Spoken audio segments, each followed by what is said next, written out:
appeal in the matter of Zulfiqar and the Secretary of State for the Home Department. Yes, Mr. Dravel. Right, please, Your Lordships, in this case I appear for the appellant, together with my learned friends Mr. Coover and Mr. McKitt. My learned friend Mr. Rory Dunlop, Queen's Counsel, and Rachel Sullivan here for the Secretary of State. Yes. Your Lordships will have seen that this is my appeal from a decision of the Upper Tribunal, dated or promulgated on the 11th of September 2020, which itself dismissed my client's appeal against the decision of the First Tier Tribunal, in the guise of Judge Feeney, promulgated on the 13th of November 2019. The underlying decision appealed to the FTT was one made by the respondent to deport my client under Section 3, Subsection 5 of the Immigration Act 1971, on the basis that deportation was conducive to the public good. Initial consideration had been given by the Secretary of State to using the provision relating to automatic deportation under the UK Borders Act on the basis that he had become a foreign criminal when he renounced his British citizenship. The Secretary of State, on advice, actually proceeded on the basis that he was not a foreign citizen for the purposes of that provision at the time of the offence and conviction. Might I say at once that the offence which led to the decision to deport was one of murder, and one of an extremely serious and disturbing nature, as graphically revealed by the judge's sentencing remarks, and plainly I don't want to say anything that goes behind that view of the facts. We have set out in the permission skeleton the outline of his immigration history.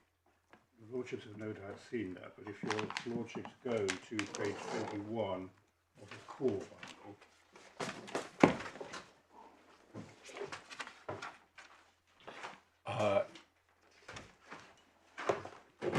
yes. I hope.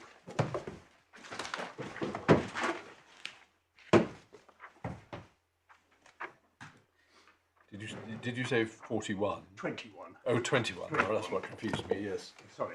No, I've got the skeleton loose. No, that's fine. It is 21. Yes. Yeah. And the Lordships will see that under the heading of relevant facts and background, we set out the salient features of my client's immigration history, and we refer the court to paragraphs 12 to 30 of the Upper Tribunal decision that is under appeal. And your Lordships will find that, your Lordships got tabs on the core bundle, but it's tab E and starts at page 91, and the paragraphs are 12 to 30.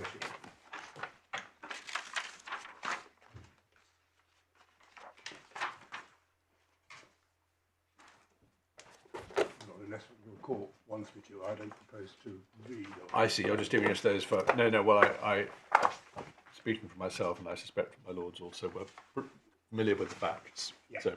Yeah.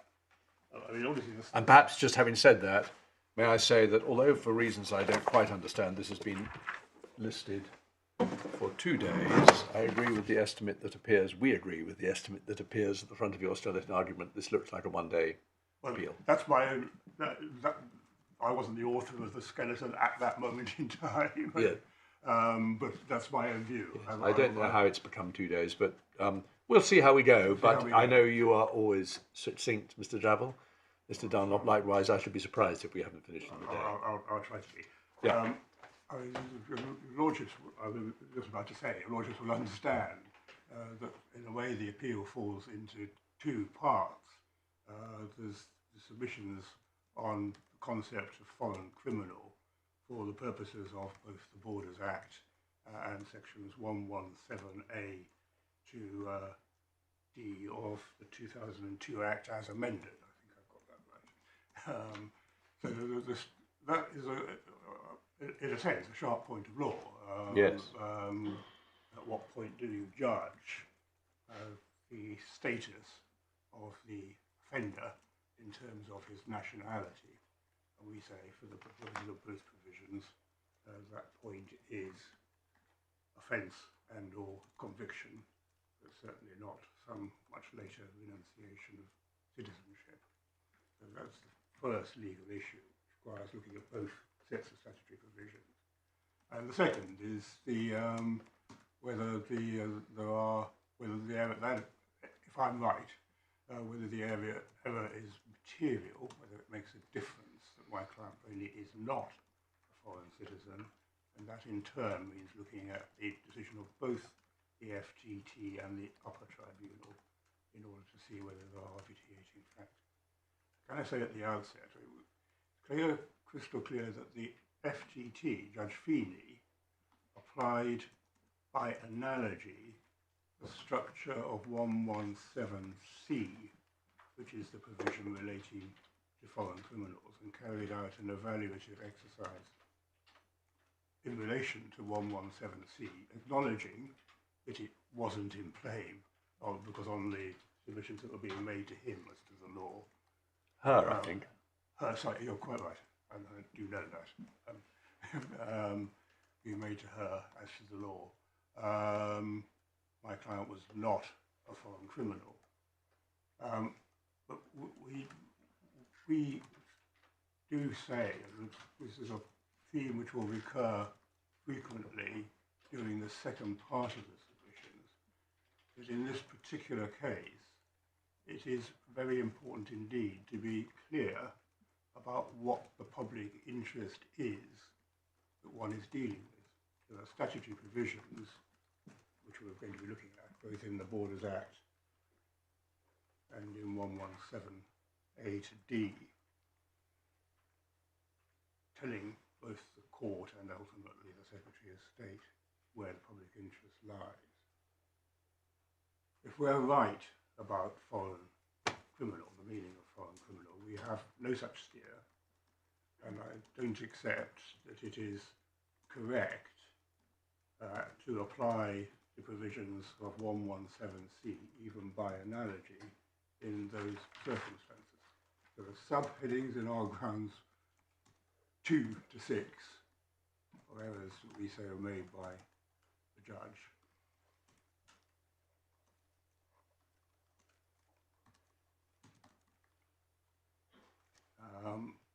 But there's a more fundamental issue underlying it all. What is the correct approach to the meaning of public interest in a case where the offender was a British citizen at the time of the offence, where the issue of deportation has arisen completely outside the statutory framework, on our view, because of that renunciation. No statutory steer, and the application of 117C by analogy is in danger of misleading. So those, if your Lordship are content with that approach to the facts, without more, I won't go any more into the facts. I mean, the absolutely salient features, as the court understands only too well, is that my client was born in the United Kingdom before the British Nationality Act 1981, and therefore, by the operation of use solo, became a British citizen automatically by birth in the UK.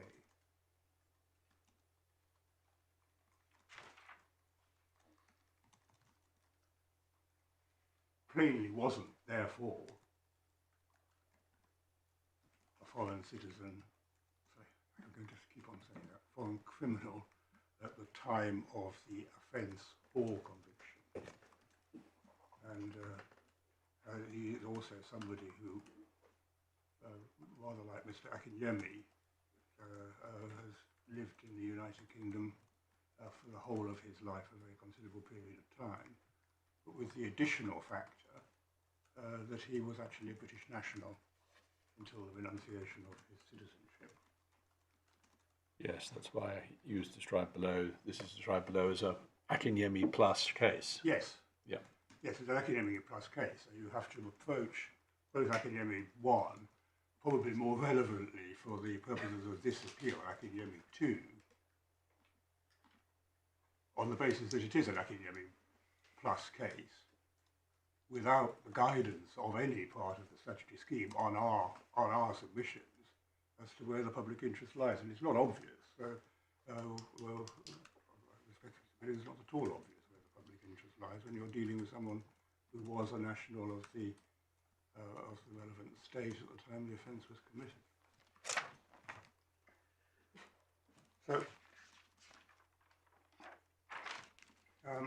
So what I propose, if it's acceptable to the court, is to take your lordships to the basic statutory material, then to the material that shows the mischief that the provisions both of the Borders Act and the 2002 Act as amended, what the mischief is that it's aimed at, if I can use that phrase, what the problem was that was perceived, another part of our submissions, will be that importing into the statutory scheme as applied to my client's case, concepts such as automatic deportation and absence of discretion and so on, to apply those concepts in a context where they have no obvious relevance, if I'm right about the basic definition of foreign citizen. So quite important to foreign criminal. It's quite important. I know I will do that because I've been doing we know what you mean. For at least 24 hours. So my apologies. So it's quite important to nail down the mischief for the purpose of the provisions as closely as one sensibly can. So if I can ask the court to go, the court's got an authorities bundle.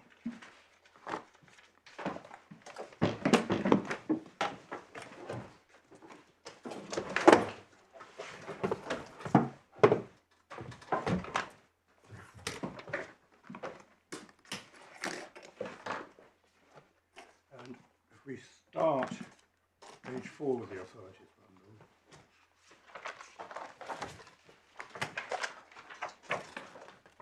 We are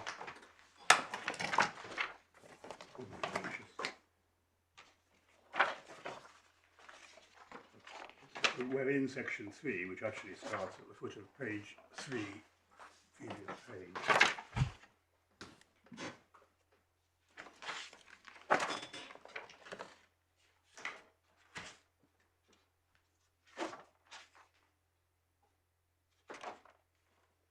And then the deportation provisions are section 5.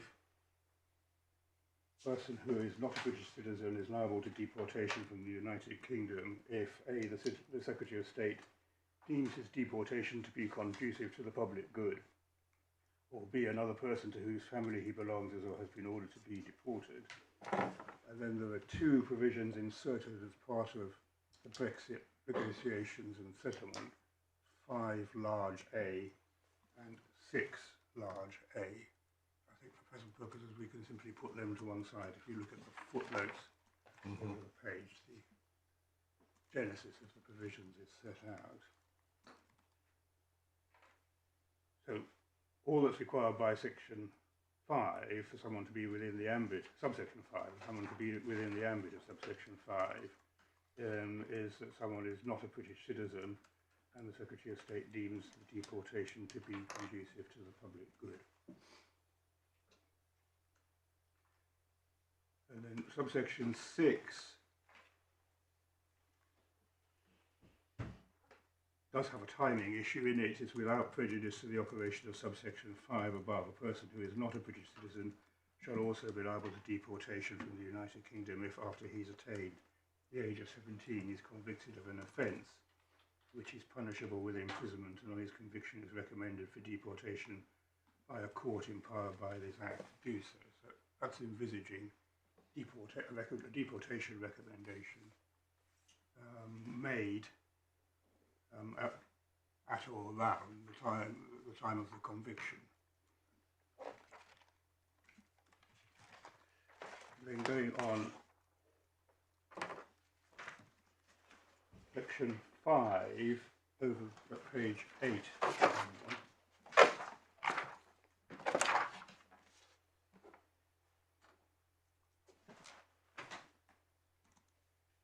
Provides in section 5.1, a person is under section 3, 5 or 6 above liable to deportation, then subject to the following provisions of this Act, the Secretary of State may make a deportation order against him, that is to say, an order requiring him to leave and prohibiting from entering the United Kingdom. The deportation order against a person shall invalidate any leave to enter or remain in the United Kingdom given before the order is made or while it is in force. Then I don't think I need any of the rest of section 5 as part of this exploration of the scheme.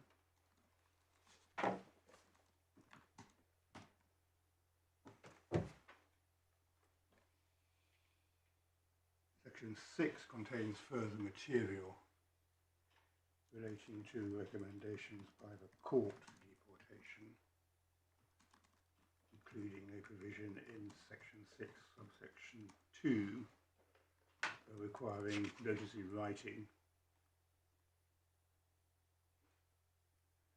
setting out the fact that if he claims, in essence I paraphrase, claims to be a British citizen, he can use the machinery there to claim that he is and therefore is not liable to deportation.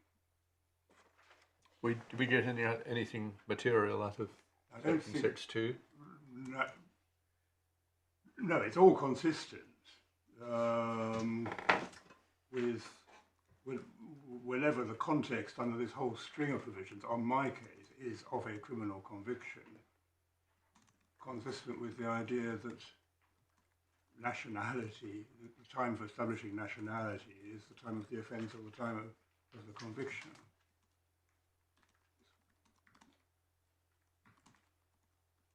It goes any further than that because we are dealing with a recommendation by the court.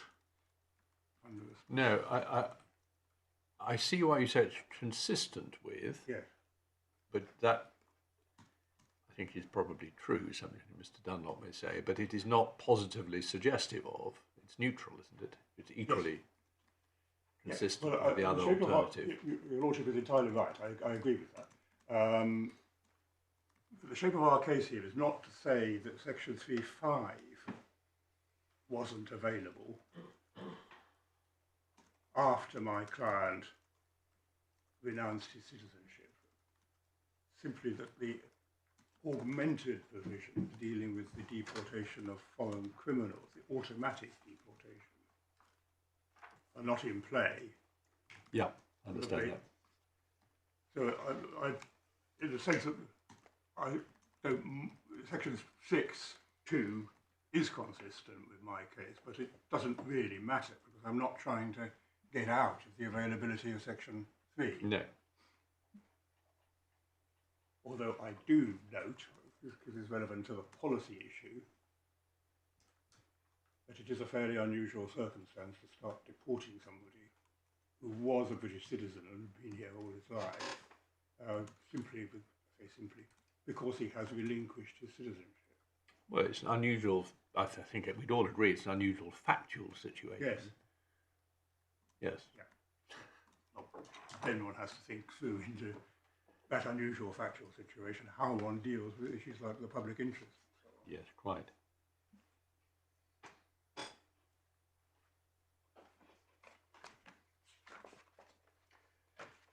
That's section 6. You go on to page 11.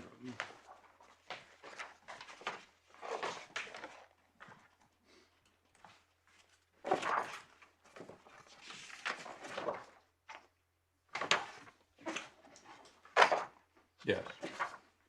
And we're dealing with one of the two sets of provisions that are at the heart of the case, automatic deportation. There's quite a lot of material indicating the circumstances in which section 32 came to be enacted, which we'll go to. But the actual provision is that in this section, foreign criminal means a person who is not a British citizen, who is convicted in the United Kingdom of an offence, to whom condition 1 or condition 2 applies, condition 1 is the person is sentenced to a term of imprisonment of at least 12 months. Condition 2, your lordship can read, offences specified by the Secretary of State under section 72(4)(a), and the person is to be sentenced, is sentenced to a period of imprisonment. Subsection 4, for the purpose of section 3(5)(a) of the Immigration Act 1971, the deportation of a foreign criminal is conducive to the public good. Section 5, subsection 5, Secretary of State must make deportation order in respect of a foreign criminal subject to section 33. Section 33, which starts at the foot of the page, provide for a series of exceptions, of which the most relevant is subsection 2 at the top of page 12. Exception 1 is where removal of the foreign criminal in pursuance of the deportation will breach persons' convention rights or the United Kingdom's obligations under the Refugee Convention. And you read the other exceptions. So just going back to 32. Well, just before you do that, Yes. do we get any assistance from section 33, subsection 3, which says exception 2 is where the Secretary of State thinks that the foreign criminal was under the age of 18 at the date of conviction, and that, it might be said, recognises the possibility of the individual in question being a foreign criminal now, but having been under the age of 18 at the date of conviction in the past. That's true. Well, certainly does that, but that assuming, I think what it is, I think your lordship will be putting to me that you could have a situation where you were under the age of 18 at the date of the conviction, you weren't a foreign criminal, but you have become one since. My submission is that that's not the natural reading of the provision. The reference to the foreign criminal was under the age of 18 is a reference to somebody who, in the words of 32(1), is not a British citizen, is convicted in the United Kingdom of the offence, to whom condition 1 or 2 applies. That one is looking for simultaneous satisfaction of 32(1)(a), B, and indeed C.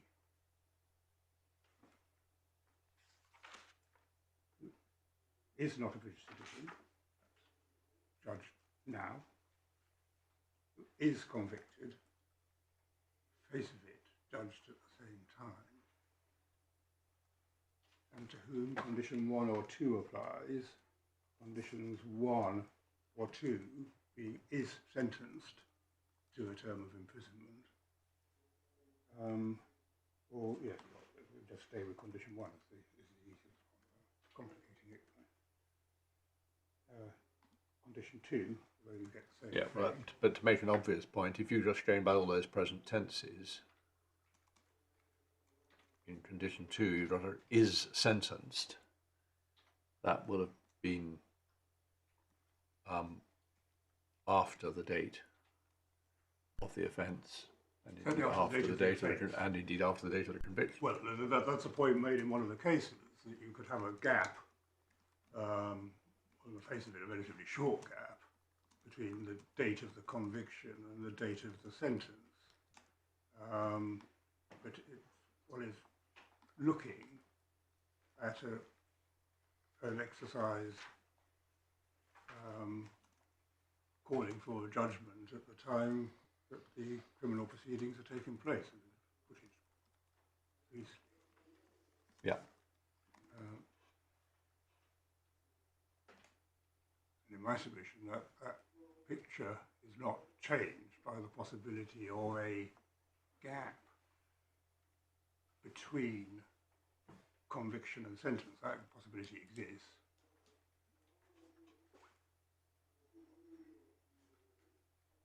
suspended sentences. I mean, it could be a longer gap than but nonetheless, you are looking for a set of conditions which are all, on the face of it, to be satisfied on the same time scale under 32.1. Now, I do rely, to make it plain, on the tenses in section 32. But I also rely strongly on the purpose behind the legislation, which is apparent from the consequences that are spelt out by section 32.4 and 32.5. This is called the automatic deportation provision. And the idea is to deal with a problem which was receiving a lot of publicity at the time of the legislation, of a very substantial build-up of people who had committed relatively serious offences and were not being removed. We'll see the material that goes with that in a moment. So the idea that you are introducing into the legislative scheme a mandatory provision aimed at reducing discretion for people who cease to be citizens of the UK for whatever reason, sometime after the commission of the offence and the sentence. Just put it. Coming back to the question of the tenses, Yeah. how much can one get out of the tenses? Because if you take the present tense in section 32.1b literally, then that would confine one's attention to the moment of conviction. And that can't be right, can it?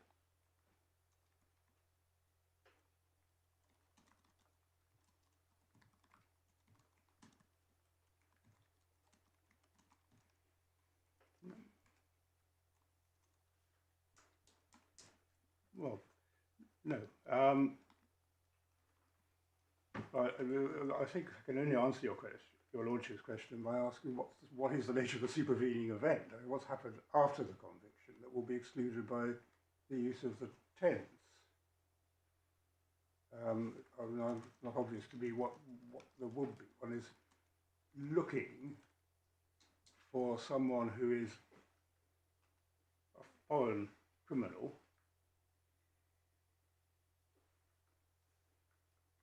because he is not, I can only repeat the wording, but the natural meaning of the wording is now at the moment of judgment, this decision, not a British subject and is convicted in the United Kingdom. But you've already said that it can't be at the moment of conviction because of the need to satisfy conditions 1 or 2, both of which will, in many cases, not be at the same time as the moment of conviction. Yes, well, that's the point. There will be a gap, possibly, between the end of the trial and the conviction, and the imposition of the relevant sentence. So conviction itself can't be the point in time. It has to be. There has to be some latitude in the word "is" in 1B. Yeah, I think I would accept that. I think I would accept I that. understood you to say that it was nevertheless focusing on the criminal proceedings. Yes, absolutely.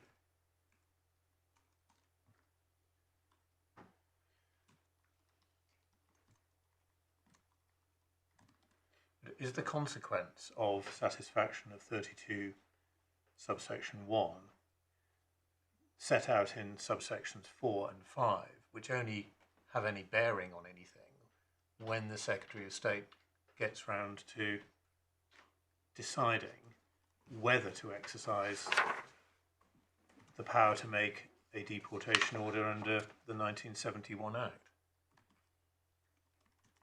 It's only at that point that the consequences of satisfaction of section 32.1 kick in, as set out in subsections 4 and subsection 5. It removes the discretion given to the Secretary of State at that later stage He must, not may. Yes. And it provides a presumption which he has to apply, namely removal is conducive to the public good. So isn't it focusing on the subsequent decision?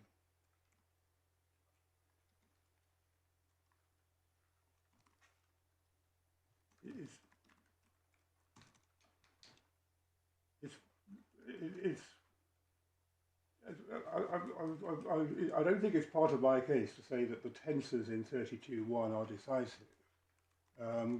One has to construe it together with the next part of the scheme, which we're going to come to, where the tenses point works rather differently. I accept that. But what the drafting doesn't readily accommodate is a situation where someone plainly not within the ambit of the provision at all, within 32.1, because they are a British citizen, coming into the ambit because of events subsequent to the criminal proceedings on which, to use Lord Justice Underhill's phrase, the proceedings are focused. I'm not trying to get home on an analysis which says it has to be 12:30 because that's when the judge actually passes the sentence. You're looking at the criminal proceedings that are in play. You are deciding whether it's appropriate to use the language of 32.1a, b and c in relation to those criminal proceedings. And if it is appropriate, then the mandatory duty under 4 and 5 kicks in. And it's unlike the provisions to which we're going to come to in a moment. It's a provision aimed at removing discretion to a large extent, if not total, to a large extent, in relation to the single offence, which brings into play exceptions 1 and 2. Whereas the provisions we will look at in a moment use tenses rather differently. The obvious reason for that being that one may want, the Secretary of State may want to catch a number of criminal offences, not necessarily committed in the order of seriousness. I mean, there may be, as we'll see, an offence that carries a sentence of 4 years, followed by an offence which is much more minor. And so attempts to say, and the provisions we're about to come to, very helpful to describe them, that you had to be a foreign criminal at the time of the, there had to be a connection between the commission of the last of the offences and the length of the sentence. Attempts to make that connection have failed because of the tenses used in the other provisions. That doesn't Well, let's get so I understand you're not hanging your hat on the tenses, but could I ask you, how does your analysis apply in the following 2 circumstances? Circumstance 1 is that the individual in question was a British citizen at the date of commission of the offence, but has ceased to be a British citizen by the time of conviction. Circumstance 2 is that the person was a British citizen at both of those time points, but has ceased to be a British citizen at the date of sentence. Circumstance 1, British citizen at the time of the offence, but he ceased to be at the time of conviction. Correct. Well, straightforward answer to that is that the automatic deportation provisions are not in play. We're dealing with the automatic deportation provisions in 4 and 5. We're not dealing with the existence or non-existence of a power to deport, because that's in section 3.5 itself, as we see, and as conceded in this case. I mean, that's the provision the Secretary of State used in this case.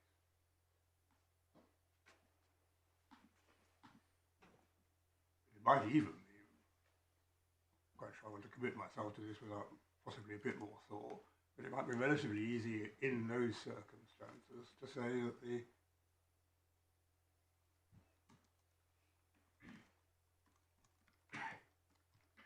I'm not going to commit myself to that. I think it's wrong.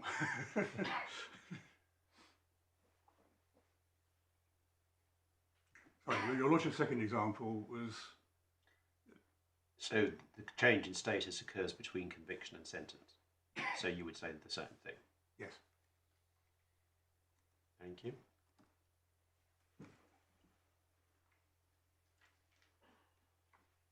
Now,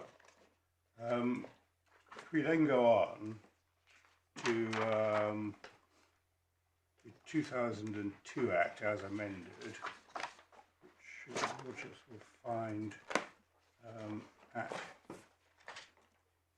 page, well, the relevant provisions really start at page 21 of the authority summary.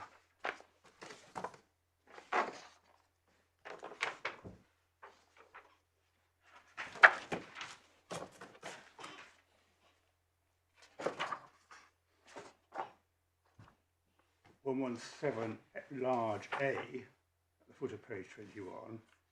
This part applies where a court or tribunal is required to determine whether a decision made under the Immigration Act breaches a person's right to respect for private or family life under Article 8, and B, as a result, will be unlawful under Section 6 of the Human Rights Act 1998. In considering the public interest question, the court or tribunal must, in particular, have regard in all circumstances to the considerations listed in Section 117B and a little b, in cases concerning the deportation of foreign criminals, to the considerations listed in 117 large C. So just pausing there, we've got the mandatory considerations brought in by B in all cases involving a decision made under the Immigration Act, and raising the issue whether it breaches the person's right to respect for private and family life under Article 8.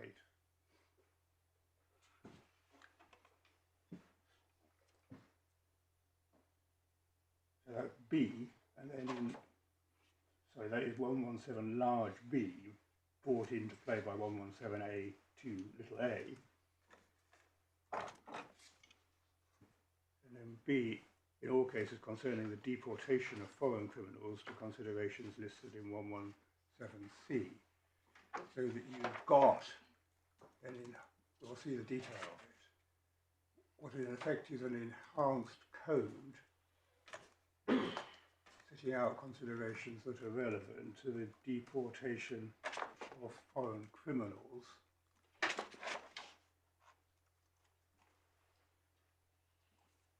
not in play in other Article 8 cases.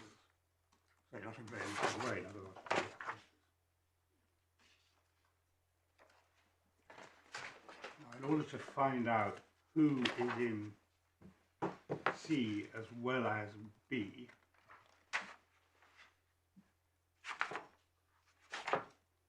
we go to page 24 of the bundle.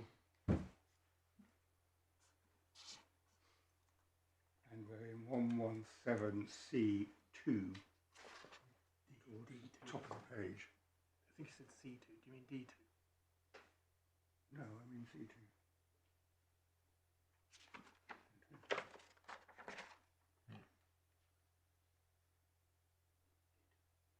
Oh, sorry, I do mean D2. It's the interpretation provision. Sorry. Yes. My fault. Anyway, it's the interpretation provision that applies, therefore, to 117A1 as well as C itself, large C itself.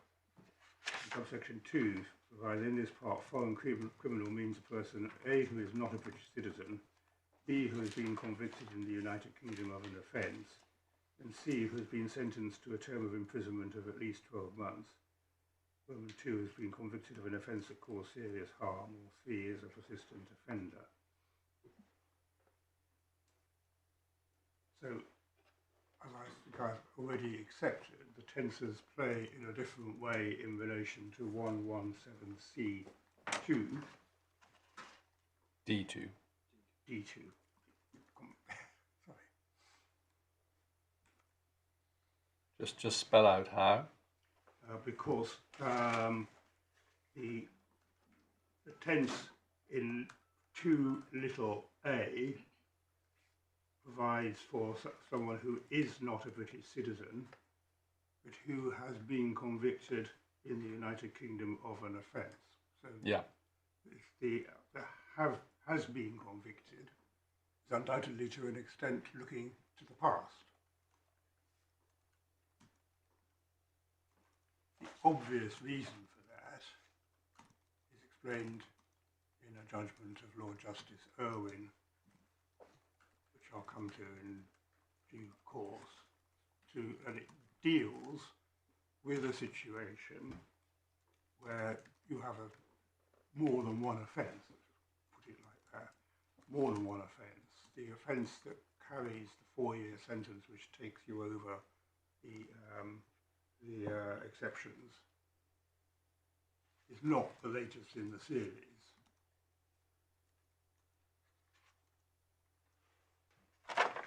It's an attempt to argue.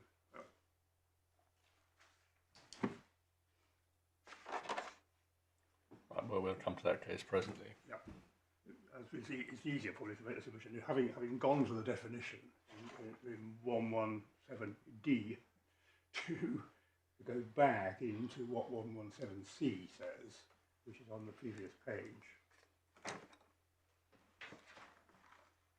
Just so I'm clear, as I understand this, if somebody, when committing, being convicted and being sentenced, was a British citizen, but at the time that the court considers the question of deportation has ceased to be a British citizen, then Section 117D can apply. Well, I don't accept that, but I accept that that's not because of the tense. It's because of the target of the provision in 117C, which we will come to in a moment, to provide a different but separate mandatory set of requirements for the Article 8 exercise. So you don't accept that this is looking at the status of the person at the time that the court or tribunal considers the decision for deportation? No, I don't accept that. It's a person who is not a British citizen, but who has been convicted so we do say there needs to be an identity between the fact that you're not a British citizen and the commission of the offence.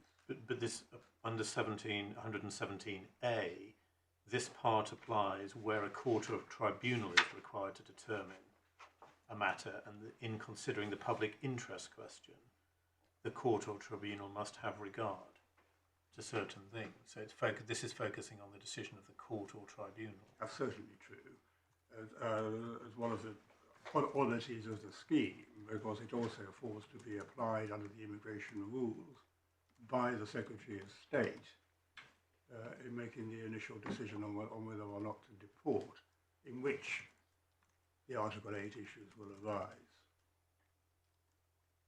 So it's certainly true. I mean, when it comes before a court or tribunal, always as an appeal from or review of an initial decision taken under the rules where the same criteria are applied, as you will be showing us.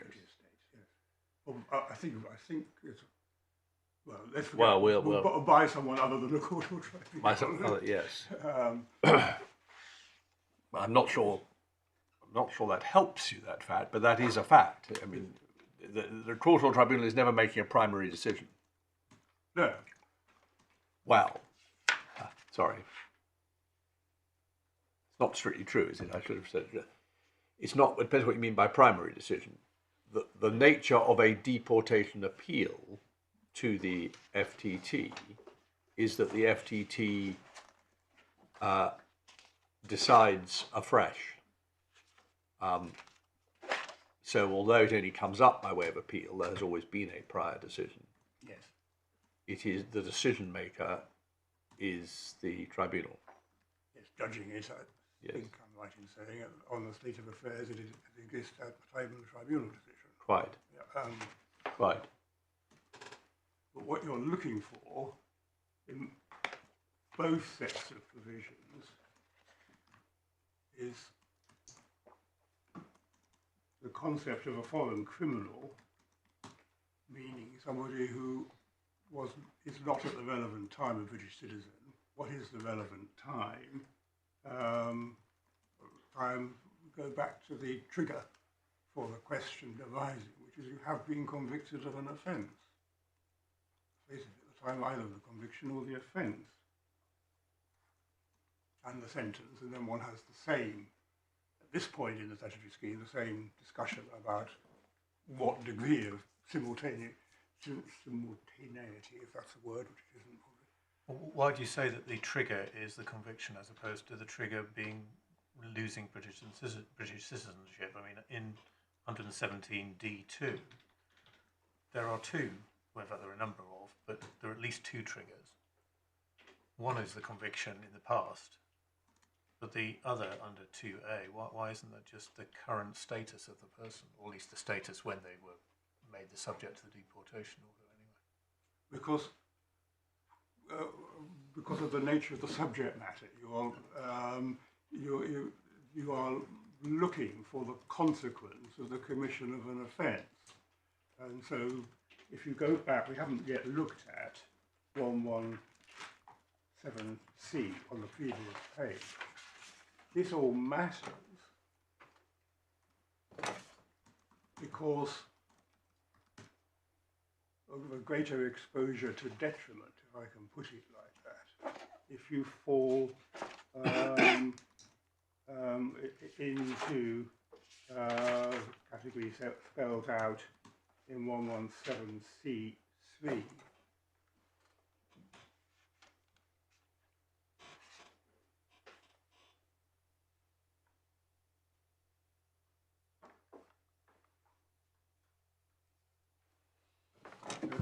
you have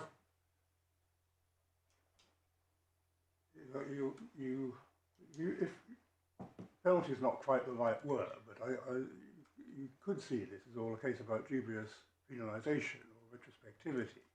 You have a situation in which an offence is committed. At the moment of the offence or the moment of the conviction, you do not fall into 117C3. You have not been sentenced to a period of imprisonment of 4 years or more, in which case you judge the public interest requiring deportation unless exception 1 or exception 2 applies, and then exceptions 1 and 2 are spelled out in subsections 4 and 5. And then in 6, in the case of a foreign criminal who has been sentenced to a period of imprisonment of at least 4 years, the public interest requires deportation unless there are very compelling circumstances over and above those spelled out in exceptions 1 and 2. So you have an offence of a particular sort of gravity. It carries with it the consequence of a sentence of imprisonment determined on a time scale of a sort you would expect in criminal proceedings. But it's not really any analogy with, I forget what phrase you use, dubious penalisation or retrospective penalisation. Because conceptually, deportation is not a further punishment for the crime.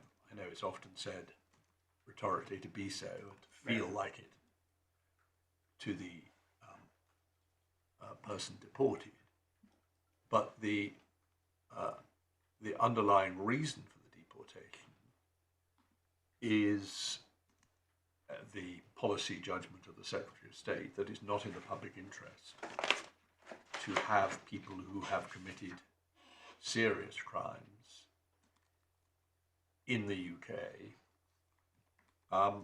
if they're not British citizens. Well, that's... And I appreciate that it's dangerous for you to accept that way of putting it, because then it becomes much less important whether they were at the time that they committed the offence. Yes, but I mean, There's no doubt that they simply were not, on your Lordship's way of putting it, liable to deportation at the time of the commission of the offence. Well, they're never liable to deportation at the time they commit the offence, because what makes them liable to deportation is conviction. No. The additional factor that makes them liable to deportation, which is renunciation of the citizenship. At the time of the commission of the offence, they simply did not, even if convicted, fall into a category of case. I accept that. There's no doubt. You're quite right. Take us all through this carefully. Yes. But this is a very unusual situation. Yes. I quite accept, because normally their status will be the same all the way through.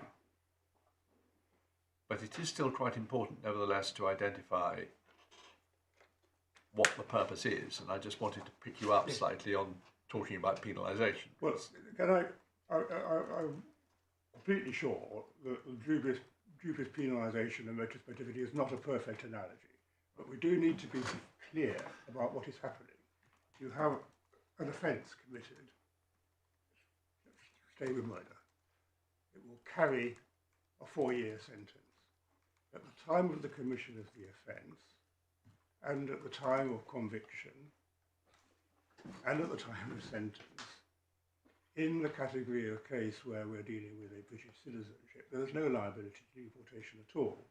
There's no question of any automatic presumption coming into play, or no question of applying all the criteria in 117C, the enhanced criteria, to the facts of the case. That is created by some event subsequent to the whole criminal process on the facts of my case.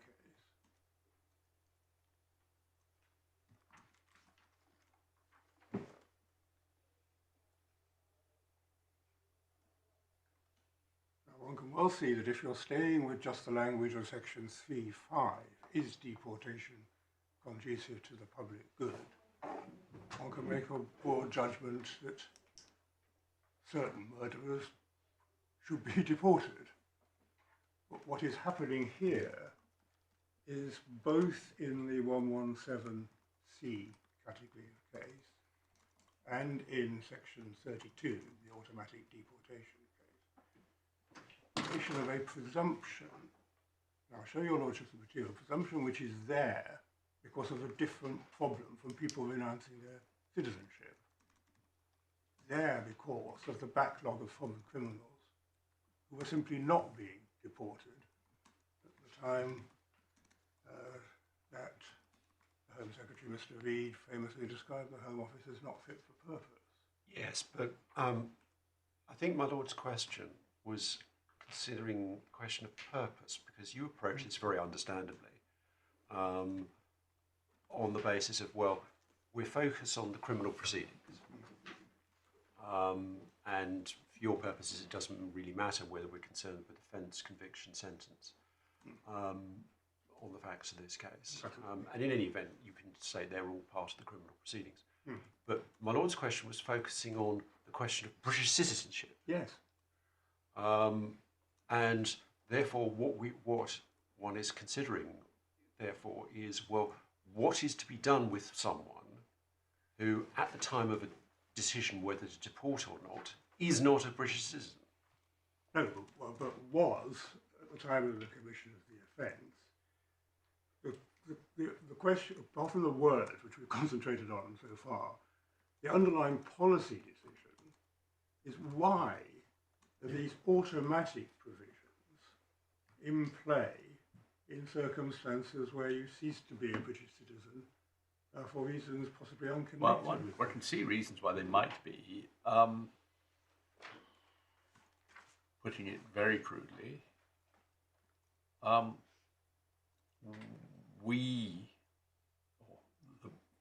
Home Secretary expressing his or her view of public policy, thinks it is wrong that someone who has committed a serious criminal offence should be in this country if they are not now a British citizen, whether or not they were at the time they committed the offence. Yes. Now, you may say that isn't the purpose, and you're going to show us various materials which you say support that.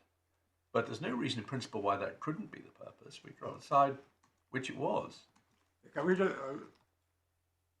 I agree with that to this extent, but stop short beyond that.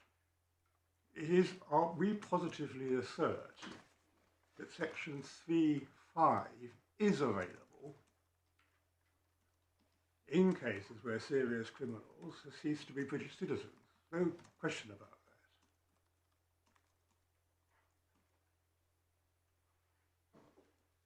And so that if you have a mass murderer, not my client's case, we get crystal clear about it, then it might be relatively easy, well, it might be straightforward and obvious to say that the deportation is conducive to the public good. What we actually have here are some carefully crafted provisions, which some of us have been driven potty by, setting up a series of presumptions. The automatic deportation under Section 32 and the particular structured provisions under 117A to D. Now, the policy issue is not should you be able to remove serious criminals. That's answered by Section 3(5). The policy question is it appropriate to do so in circumstances where someone is academic plus, I mean, that is, has lived in the UK all his life and was a British citizen at all material times up until a very recent past? Is it appropriate to apply the policy presumptions in either Section 32 or 117A? And just to place yet another thought in the minds of the court, what will Strasbourg make? All of it, 117A to D in particular, as we'll see in the judgment of Lord Commerce in KO, I think, is designed to be Article 8 compliant. Yes. It's designed to structure an approach to decision-making to cases of particular sorts falling with 117A to D. Now, why, if one is not driven by the words or evidence that the Secretary of State has clearly thought of, the Parliament, I think I probably should say, primary legislature, has clearly thought about it, why should one be going into a set of presumptions targeted at a very particular problem when you can deal, you, the Secretary of State, can deal with the problem in any event under Section 3(5) if it's really serious enough? The presumption, why shouldn't the presumptions, why shouldn't the policy be that the presumptions should apply to a case where someone who is in the UK, who isn't a British citizen, who has committed serious offences, whether or not they were at the time they committed the offences? Well, if that produces an unfairness in the particular case, unfairness may be not quite the right label, but a non-convention compliant, that can be taken into account in the proportionality exercise, which has to be done in every case, irrespective of these provisions, because, as you say, they're only presumptions.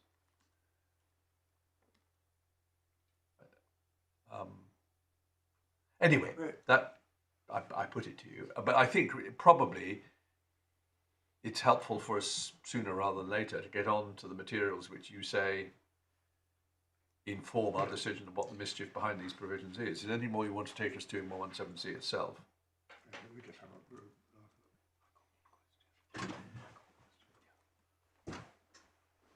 No, I mean, I think we've looked at them already, but the bite, in my client's case, when we come to the submissions I will want to make on the way the FTT approached it, is that the FTT, by analogy, approached this on the basis that the public interest requires cease deportation, and if exception 1 or 2 applies, and then so that's actually your sentence under 4 years. While crime being sentenced to more than 4 years, the bite is in subsection 6. Case of foreign criminals being sentenced to a period of imprisonment of at least 4 years the public interest requires deportation unless there are very compelling circumstances Yes. over and above that. So you're driven to look for very compelling Yes, circumstances. certainly. But I mean, that could be the Secretary of State's policy. Well, it could be, but it could do that under Section 3.5 if it wants to.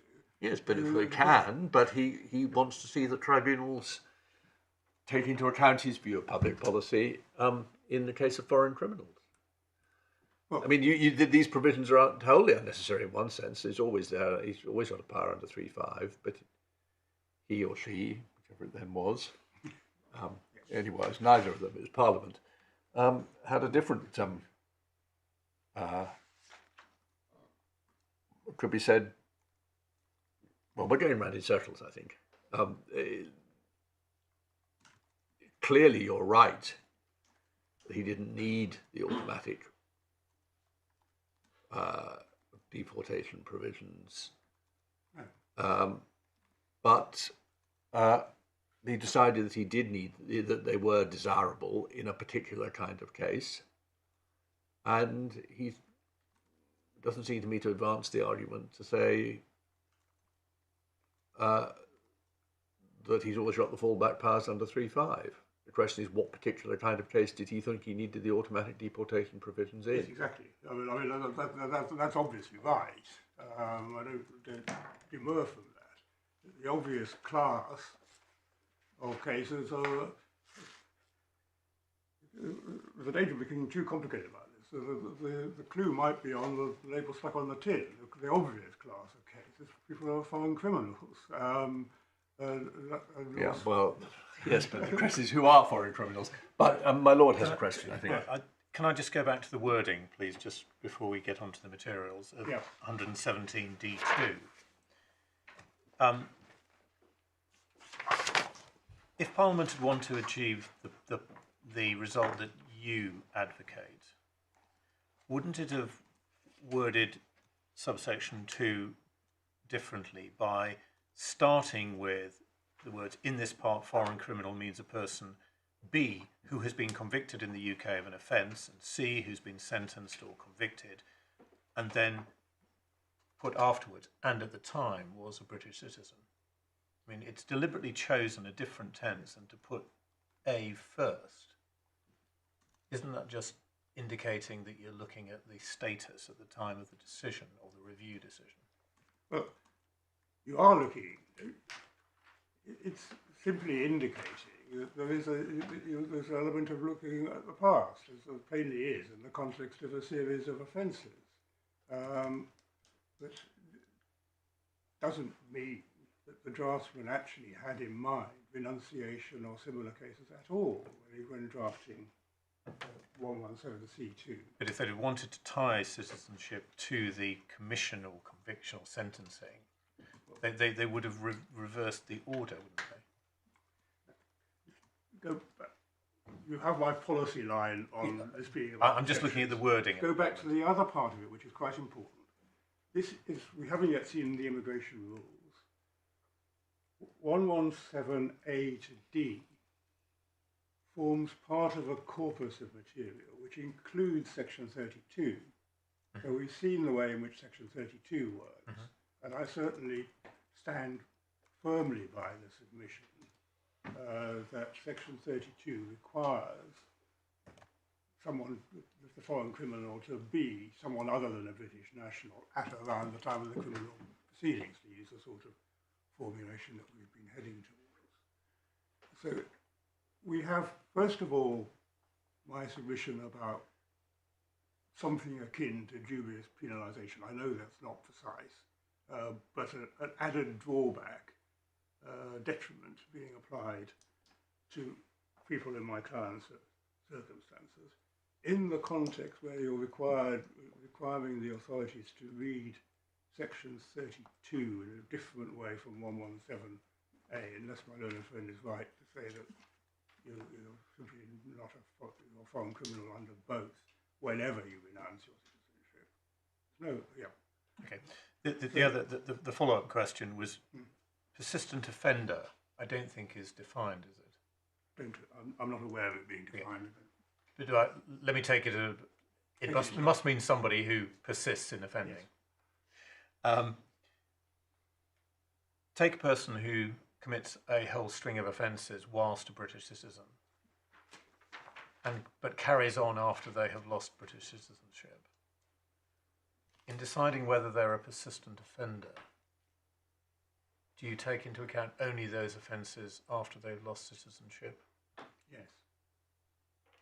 So you'd say persistent offender has to be persistent offender post loss of British citizenship. It has to be a foreign criminal who is a persistent offender, and the clue, the key is the key. Then we have to go back. I completely accept who is a foreign criminal.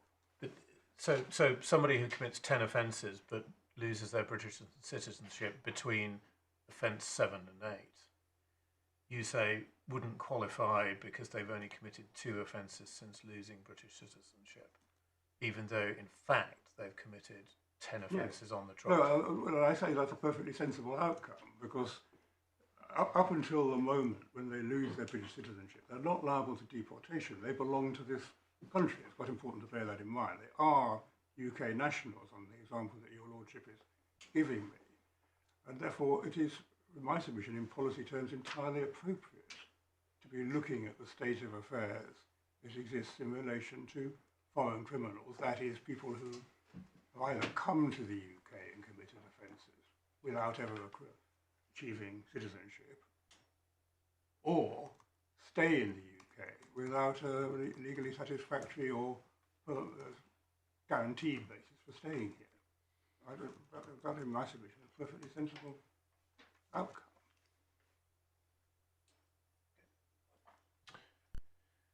Right. Let's go Can to we the materials. Well, first of all, just so that your Lordship are aware of the rules. Oh yes, of course. Yeah. We can go on into page 32.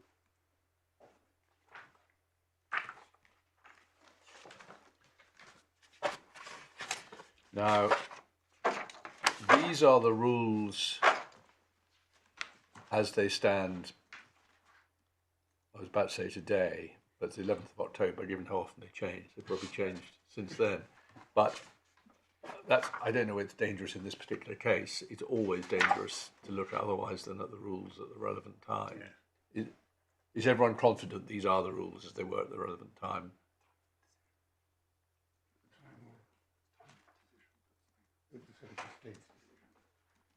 I'm being told they are the rules as they were at the time of the Secretary of State's decision. The Secretary of State will know if they're not. Yep.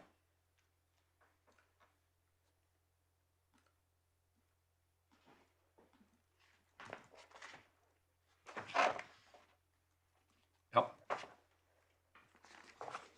And the most immediately relevant provision is at page 32.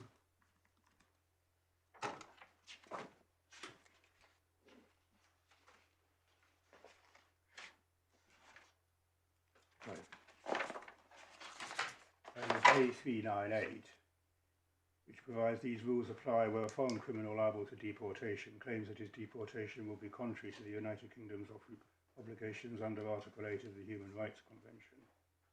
So that seems to be picking up liability to deportation under either Section 32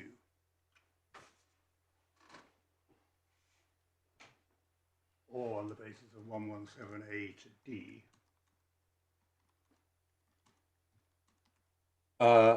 No,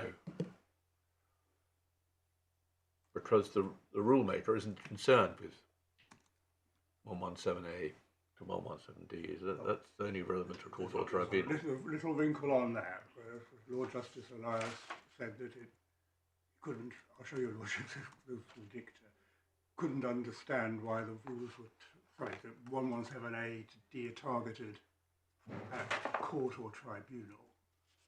But that it was obvious the Secretary of State acting under the rules would have to do the same thing. Well, I agree with that, but I'm familiar with that dictum. But if I got this wrong, isn't the way this is set up that although it's true, and I think it's probably why Lord Justice Elias is a little bit surprised, that the statute didn't impose a statutory duty on the Secretary of State to have regard to proceed in accordance with 117A to 117D, it doesn't really matter because the rules impose such a duty for all practical purposes. Yes. And what the Secretary of State evidently thought is, well, I needn't legislate to tell myself what to do. Or, I agree, he doesn't legislate, but you know what I mean. Yes. Because the rules, as long as there's only a problem if the rules are not in sync, and the rules are in sync, aren't they? Yeah, but my point is that, yes, is a short answer to the immediate question. The fact that they're in sync means that Section 32 and is being treated on the same terms as the provisions of the rules, and the liability to deportation runs across the board. You have a Secretary of State acting admittedly not under 117A to D, and I may have put that badly because that only binds court or tribunal, but acting under the rules on the assumption he will apply the same principles, seeking for justice and hers. In the same way, the same liability to deportation arises under the primary legislation in Section 32, just treating it all as one.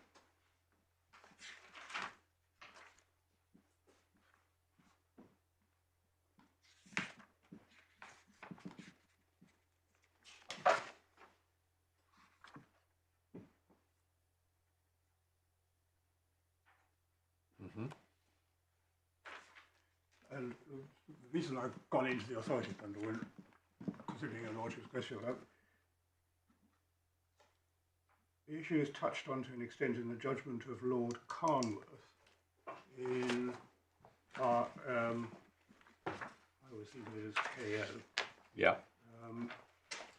Because I appeared for No, the law reporters do that it's infuriating. infuriating thing they do of giving it a different name, but it is KO. KO is at tab 20, starts at page 374.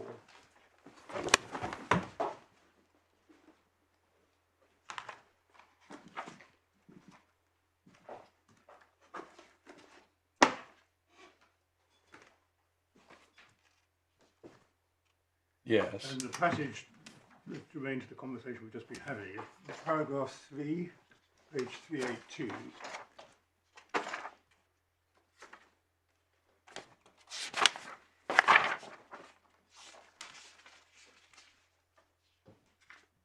Yes. And halfway through paragraph 3, well, he set out 117B6,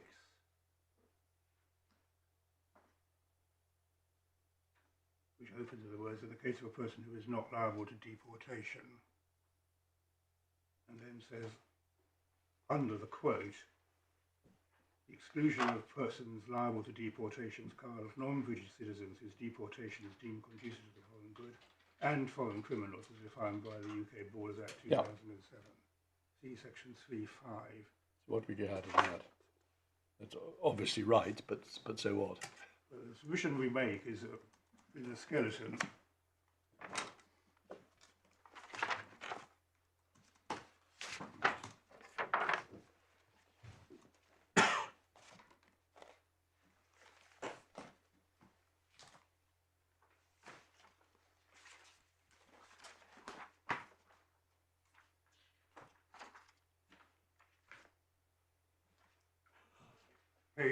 Page 27 of the core bundle, paragraph 38.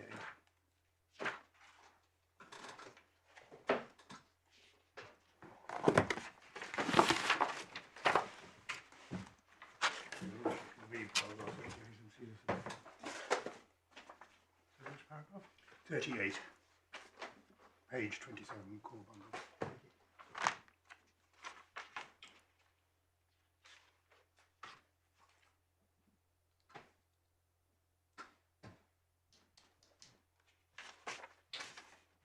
I'm being slow. I can see. Yeah, no, I'm reading the passage, but I don't see how it advances the Let me argument. make sure I'm not making a bad point, and I'll come back to it. Okay. Yep.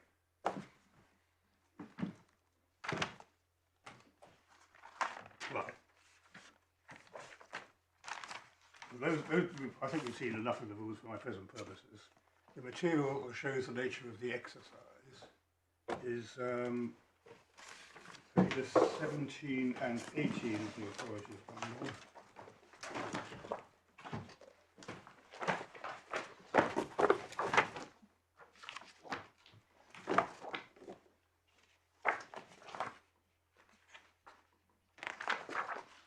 We're in the explanatory notes to the 2007 Act. Parties have highlighted paragraph 18. This is to the 2007 Act, yeah. 2007 Act.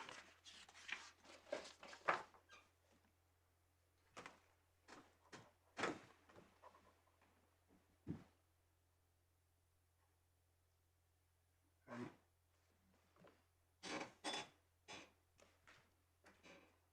Just 18 or just...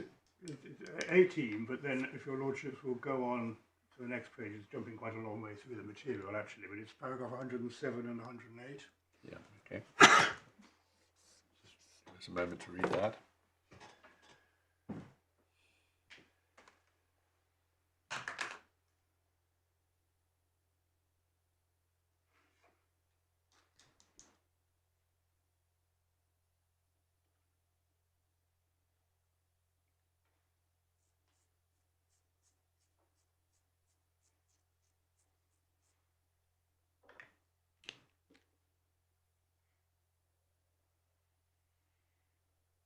Yes.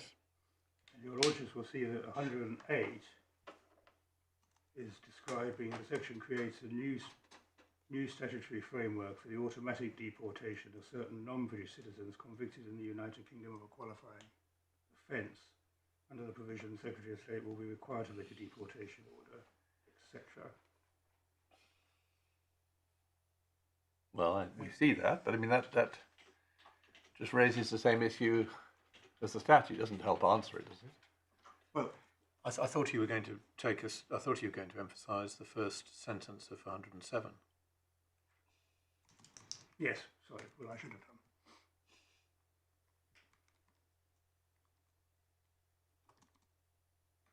Up to the words appropriate level of severity.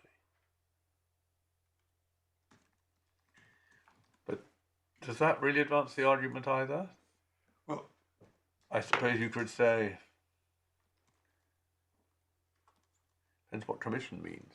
Having committed or the act of committing. yes, not primarily going for this for the grammar. It's what was the problem that the Home Secretary thought he was dealing with.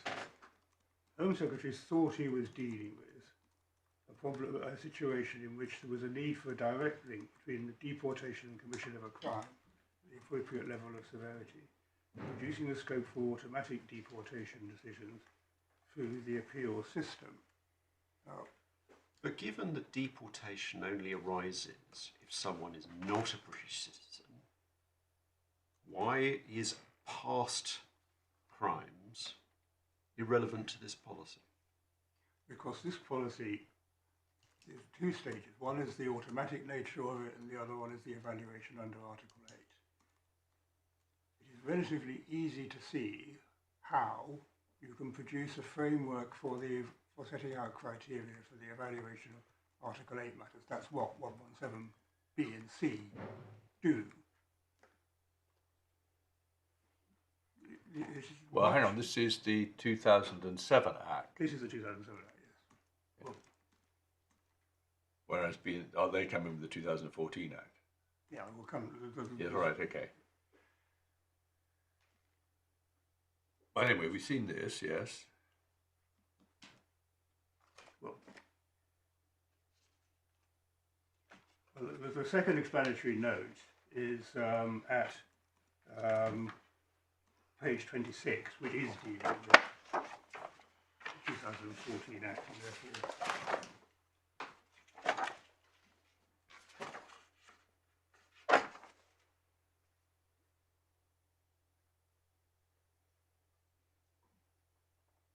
your lordship can read. First of all, it was highlighted passage on paragraph 6.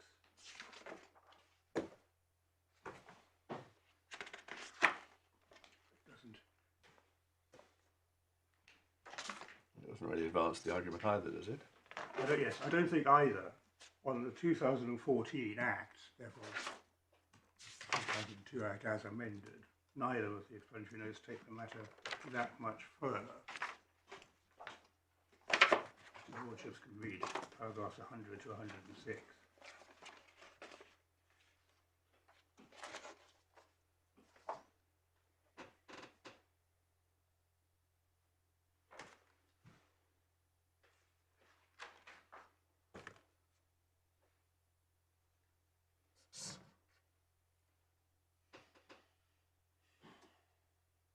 Yeah. Now we get some more indications of the background. If we go on to HMALI, tab 15, decision.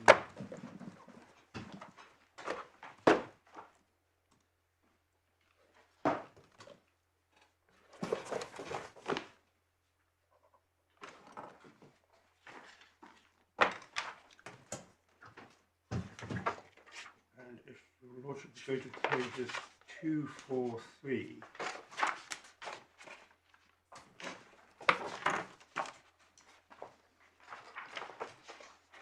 Passage is paragraphs 10 to 14 in the judgment of Lord Reed. Very happy to read all of that. You'd like us to... Let me just, I think we could pick it up.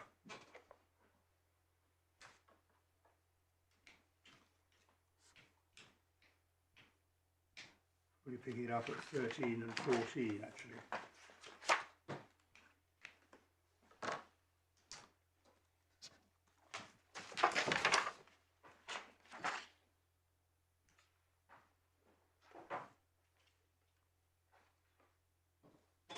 It's really 14, isn't it? That you... It's really 14.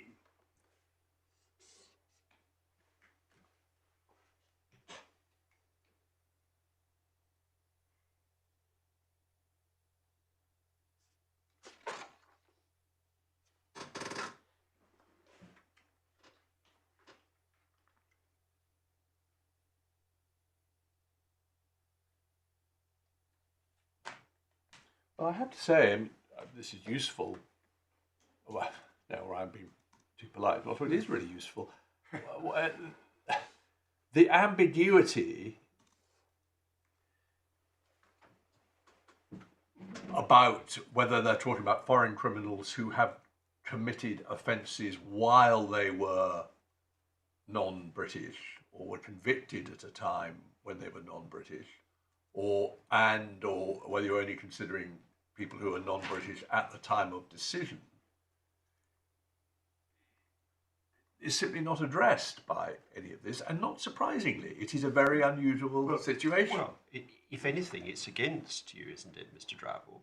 Look at what he says just above E. Sections 32 and 33 make clear Parliament's view that there is a strong public interest in the deportation of foreign nationals who have committed serious offences. Yes. So you are deporting someone who is a foreign national and who has in the past committed a serious offence. Yes. I'm going to answer that by reference back to what Lord Justice Underhill just said. It isn't surprising that this material doesn't expressly address renunciation of citizenship, because that is not going to be a very common event. Well, quite. But so why are you to sound more aggressive than I mean to be? Why are you showing it to us then in this context? Because the situation that we have got to is that I think we all agree that when you actually come to carry out an Article 8 assessment in relation to a deportation decision, you have to address a whole range of criteria which may not be the same as those addressed in the Commonwealth Garden situation addressed in paragraph 14 in 117C. And so Akinyemi and this case are classic examples where the key fact is not that you're a foreign criminal. Key fact is that you've been in the UK for a very, very substantial that period. I quite accept. But that is capable of being dealt with under as part of the proportionality exercise. There is a powerful argument, clearly, on Akinyemi. This one's a little bit different. It's, in some ways, you'd say it's more favourable. In some ways, arguably less favourable, because you've made a positive decision to renounce your British citizenship. But still, in cases where someone has been here from birth, but for whatever reason is not a British citizen at whatever the relevant time is, that is a powerful consideration at the 117C6 stage. That's what this court held in Akinyemi too. Yes. But it doesn't mean that it's inappropriate to apply to start with the presumptions. There's an important safety valve at the proportionality stage. Well, I think my root submission is that's requiring mental gymnastics from the court, a sort which weren't in the mind of Parliament at the time that this legislation was enacted, and which effectively require one to read down either the automatic nature of deportation under Section 32 or the criteria that are set out in Section 117C, in particular 6, a very compelling. It's a bit of shadow boxing in here, isn't there, really? Because, truthfully, even if you were doing it under 3.5, you take into account all the same considerations. You would say there's obviously a strong public interest in deporting a foreign murderer. But what's unusual about this case is that he wasn't foreign at the time he committed the offences. Yes, and the same argument would apply if you were applying the presumption. It's not going to make all that much difference at the end of the day, is it? Who's going to put it in the eating? What the FT? I mean, obviously, I've got a submission. Whether or not I'm right about the meaning of foreign criminal, applying Akinyemi number 2 in essence, using it as a shorthand for that approach. But look at what the FTT judge did. What she did was say, right, we're not within 117C because the Secretary of State accepts your client's not a foreign criminal. Yeah. But I'm going to apply 117C by analogy. I look at all the exceptions, I find you fail them all. Without, I mean, I know this is a submission that I might succeed on anyway, but without factoring in length of residence or British citizenship. I think let's come to that and see if you do succeed on it. Yeah. But at the moment, we are focusing on the question whether if this is the view we take, Parliament seems to have said in its language and seems to be, other things being equal, a sensible approach, namely what is the position at the time of the decision, is contrary to what must have been the Secretary of State's policy or must have been the Secretary of State's intention. And you're trying to persuade us that when you look at the real mischief was concerned with people who were foreign criminals at the time they offended. At the moment, nothing you've shown us really helps you on that. My Lord says, if taking a purely verbal approach, Lord Reid seems to be positively against you. To be fair, I don't think Lord Reid was thinking about this situation either. It's an unusual situation. So the real question is, do you deal with the unusual situation by, as might be said, distorting the words, or by making sure it's fully taken into account in the ultimate proportionality exercise? The latter might seem the more attractive approach. The Lordship, I think, knows my answer, which is that if you bear in mind, for example, 117 large C, all the rules that the Secretary of State is applying before we get to the court or tribunal. The court or tribunal is going to be faced with a situation where someone who has lived in the UK for a very, very long period of time and is a British national by virtue of birth in the UK,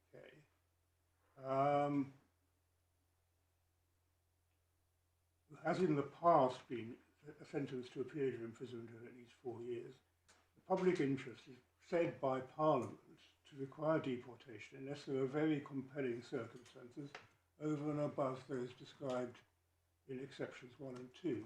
Now, I don't want to make a submission against myself on the second half, but you're finding the very compelling circumstances in the very subject matter of the axiomatic subject matter of the case. You are just dealing with someone who has been a British. But you're going to have to face that in an academic situation anyway. But yes, and we haven't been straight. That has not been straightforward. No, well, that's because that's for a different reason, though. That's I mean, let's just be clear. I mean, I don't know, academic. I suspect my lords have picked up from the skeletons, at least. Picked up certainly the references in the authorities manual. I'm not complaining about that at all. But I mean, the actual history is that he lost, despite the fact that he had been resident in the United Kingdom all his life and could, as your lordship pointed out in the course of the hearing, have actually become a UK national at the moment. I think actually within 10 years of his birth. I think he had an auto. There was a window during which he could have, and then the law changed, and There's a Supreme Court too late. case Yeah. going on at the moment about the nature of that window, but yeah, we wouldn't affect the academic results at all. It's about fees. Out of curiosity, do you know? I mean, you were counsel in academia in both hearings, I think. Yes. Is it still going on? No, he won.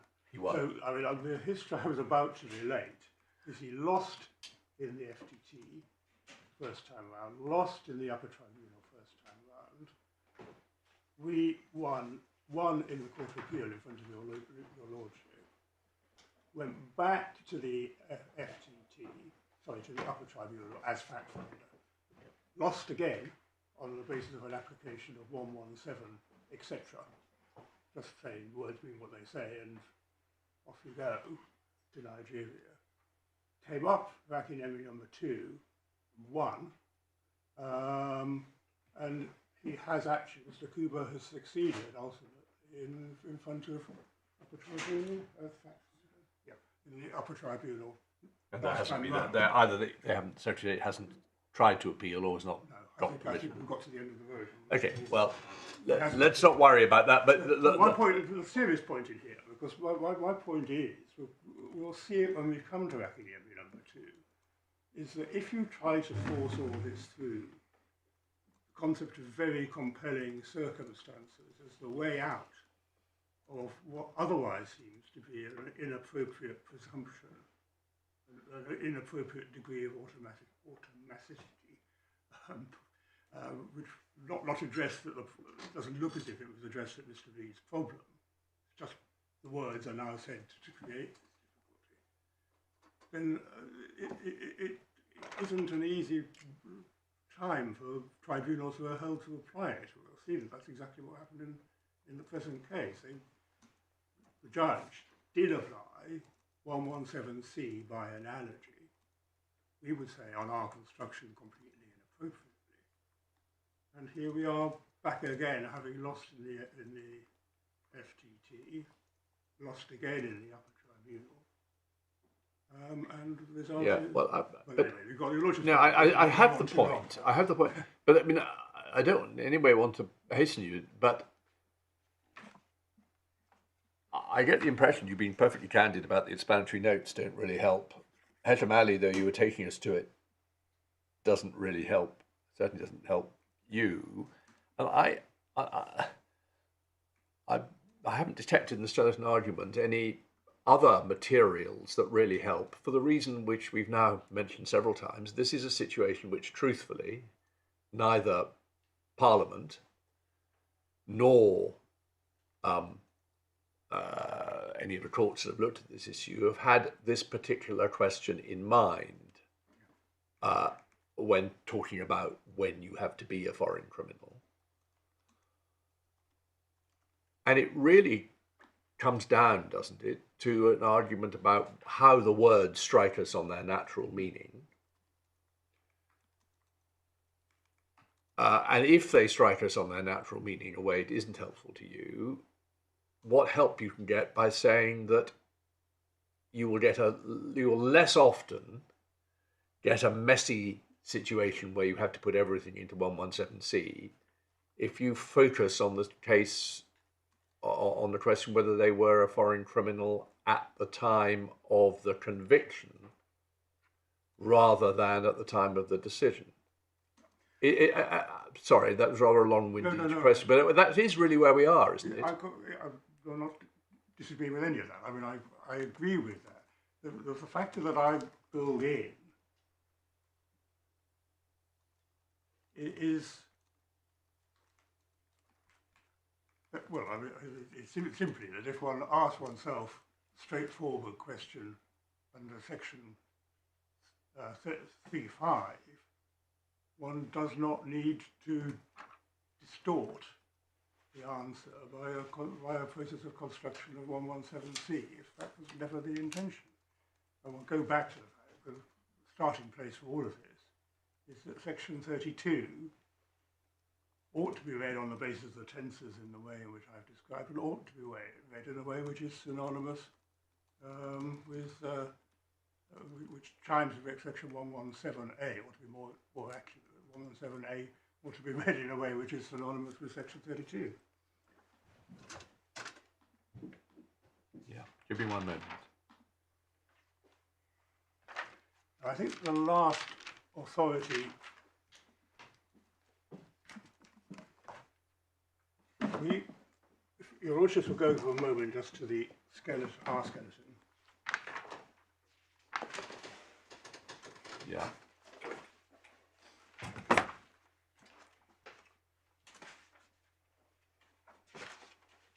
If I could just ask the court to look at paragraph 43, page 29.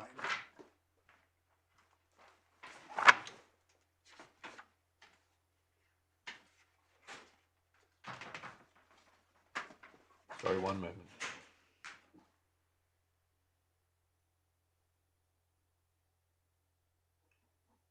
Yes, sorry, page 29, yeah. Yeah, paragraph 43. Paragraph 43. Yeah. Oh, this is the Lord Justice Irwin case.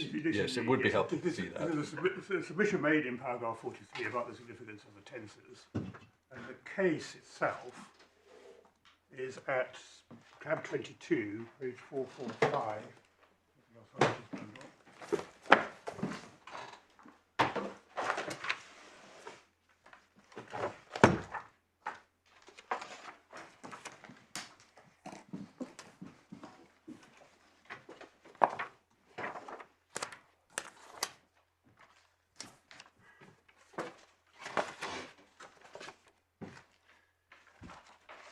Yes. And if you pick up the discussion, there's quite a long passage under round 3, which starts at page 444. Yes.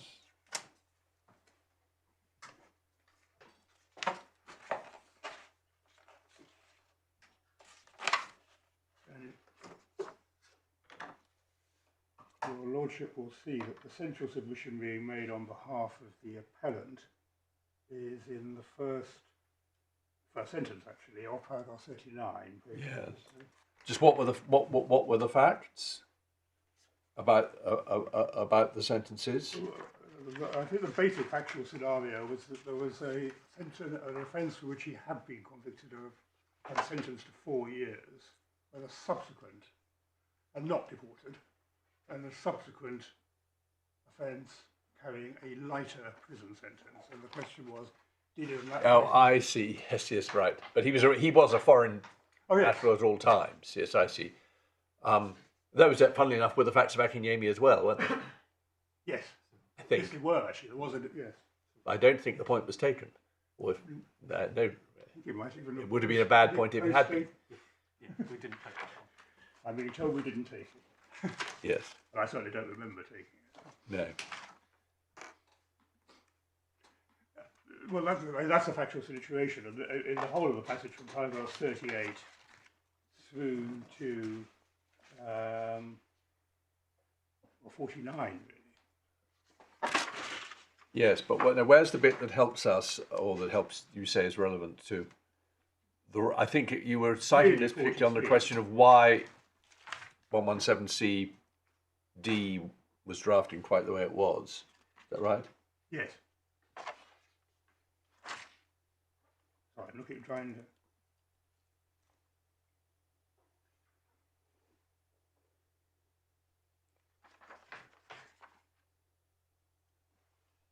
I think it's really 43.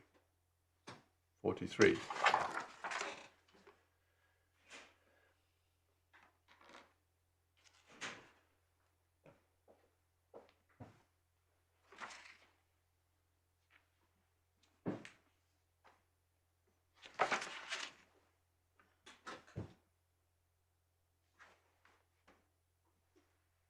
Well, I'm not sure how this advances your argument either. It's useful to see it, I accept. You can't do more than neutralise what is said against me from the use of the tenses in 117D. Yes, I see. Doesn't touch on 32, and therefore doesn't touch on a fairly basic submission that you approach the two Yes, I see. to make I see them how you mark put hand it. in hand.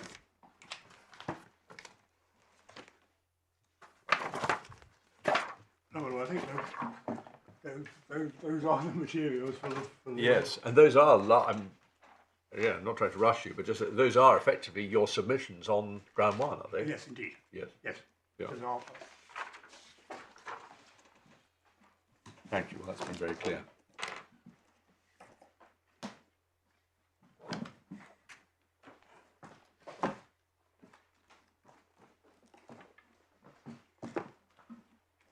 Now, on grounds 2 through to 6, Yes.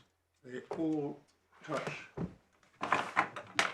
on very similar issues about how you approach the public interest in this type of case. Now, obviously, if I'm right on ground 1, then we say there was a basic mistake in the approach that the tribunal judge took because she applied 117C by analogy. Yes. You're coming to address the materiality, are you? Or we haven't actually addressed that as such. Suppose,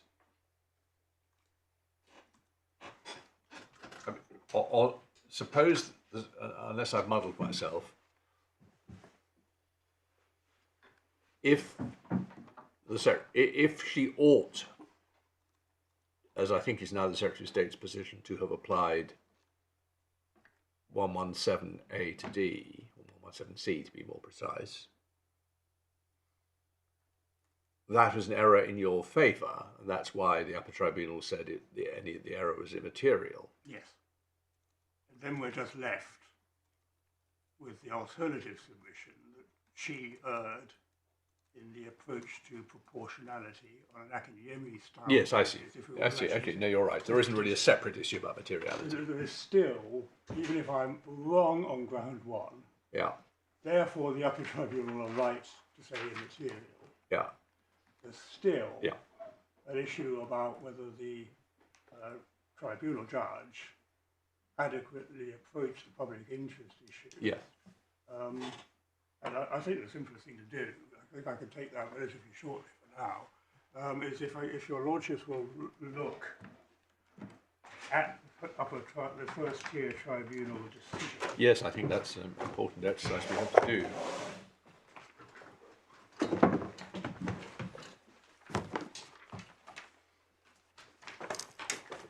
Which your lordships will find at page 157. Yes.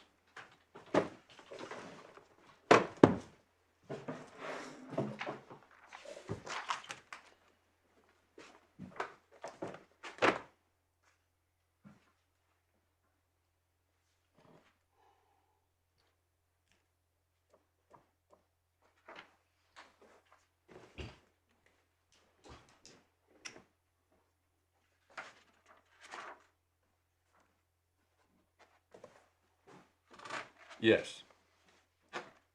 And get the structure of the decision correct,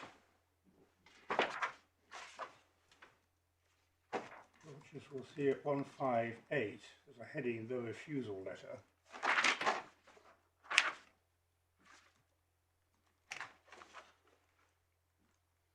There's a description of the offence in paragraph 5. And then paragraph 6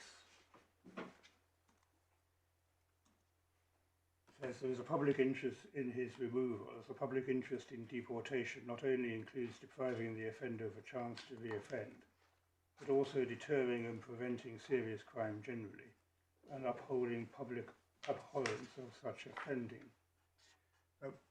Pausing there, paragraph 6 is obviously taken from the decision. It's a summary Yes. of what the Secretary of State was saying. My submission is it's obvious on reading the FTT decision as a whole that that approach carries on, the approach to deterring and preventing serious crime generally and upholding public abhorrence of such offending colours or is visible in the whole of the decision letter. And then paragraph 12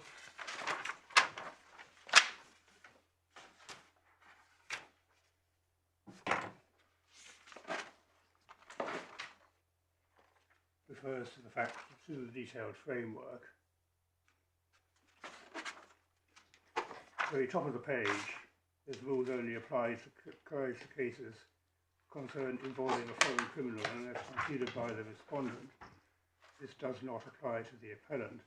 However, in accordance with the guidance in NA Pakistan, it's principle to examine whether the appellant could have succeeded under the exceptions, and then go on to consider any compelling circumstances exist, as these provides a basis upon which to further consider the proportionality of the respondent's decision. Was that a... That's not quite... I haven't actually checked it, but I've seen NA Pakistan several times before. It's not quite what NA Pakistan was saying, I think, is it? NA Pakistan was concerned with a medium offender case and with the situation where they didn't satisfy the exceptions, and so you were thrown back on the proportionality exercise. But in such a case, it says you should go through the exceptions first anyway, because it'll cover some of the ground. Yeah, have I got that right? In a serious offender case like this, NA Pakistan wasn't saying it's useful to go through the exceptions. No, well, it's certainly a medium offender case. It's Yes. that. It may not matter very much. I mean, but I think, speaking for myself, when I read this, I thought that although it didn't necessarily undermine her substantive reasoning, you'll have points about that, but it at least meant she looked at various relevant considerations under the heading of the exceptions. But actually, she overcomplicated the task facing her, which, anyway, there we are. Yes, I mean, She had to conduct a proportionality exercise, full stop, whether she was doing it under 35A or whether she'd be doing it under 117C6. yes, that's correct. Obviously, if I am right on ground 1, then the overcomplicated approach evidenced by paragraph 12 is evidence of an error of law. Simply the structured approach that she says is mandated by NA, even if it wasn't, of looking at the exceptions, would just not be a relevant exercise. Yeah. And it's begging a question about why you are thinking in terms of the automatic application of the public interest and so on.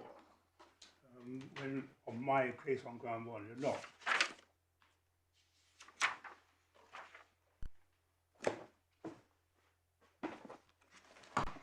Anyway, where do you want us to go next? Well, I don't think the detail for the submissions I want now to make matter a lot. Your Lordship will see that the way she proceeds is by then considering the exceptions, and so that, for example, at the very end of paragraph 21,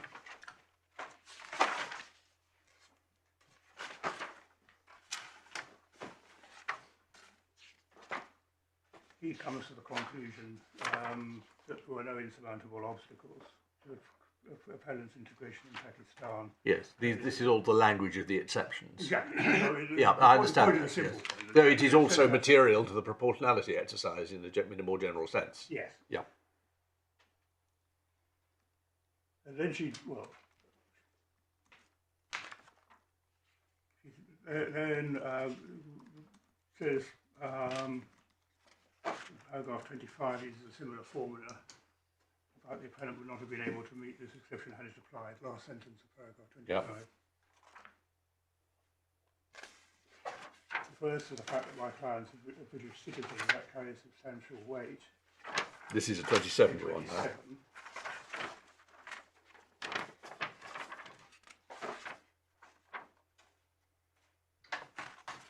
27. In 30, hang on one second.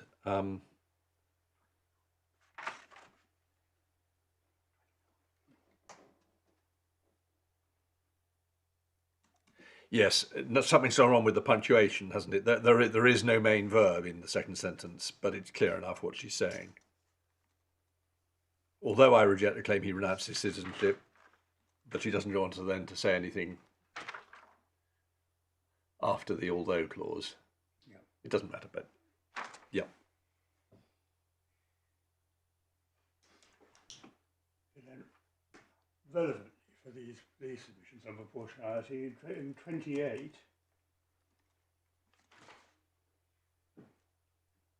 she says, I do note the appellant has committed, using the terminology in the skeleton argument, a historic offence.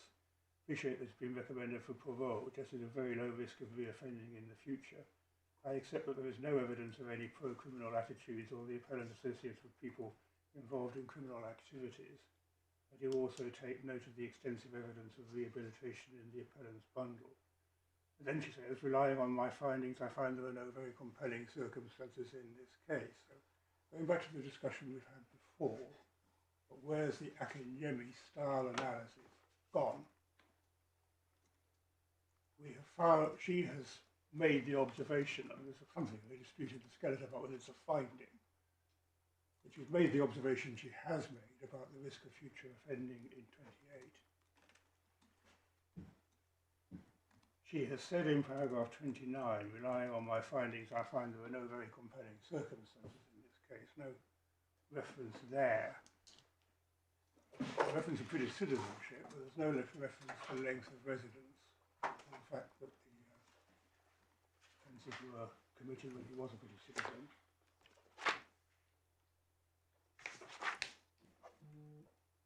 In paragraph 30,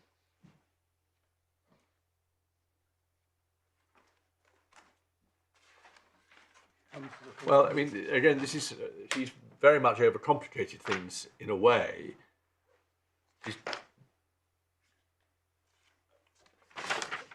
She's gone through, as it were, the statutory exercise, albeit that the statute doesn't apply. But then, separately, she stood back from the whole thing and conducted a proportionality exercise at 30 to 33, hasn't she?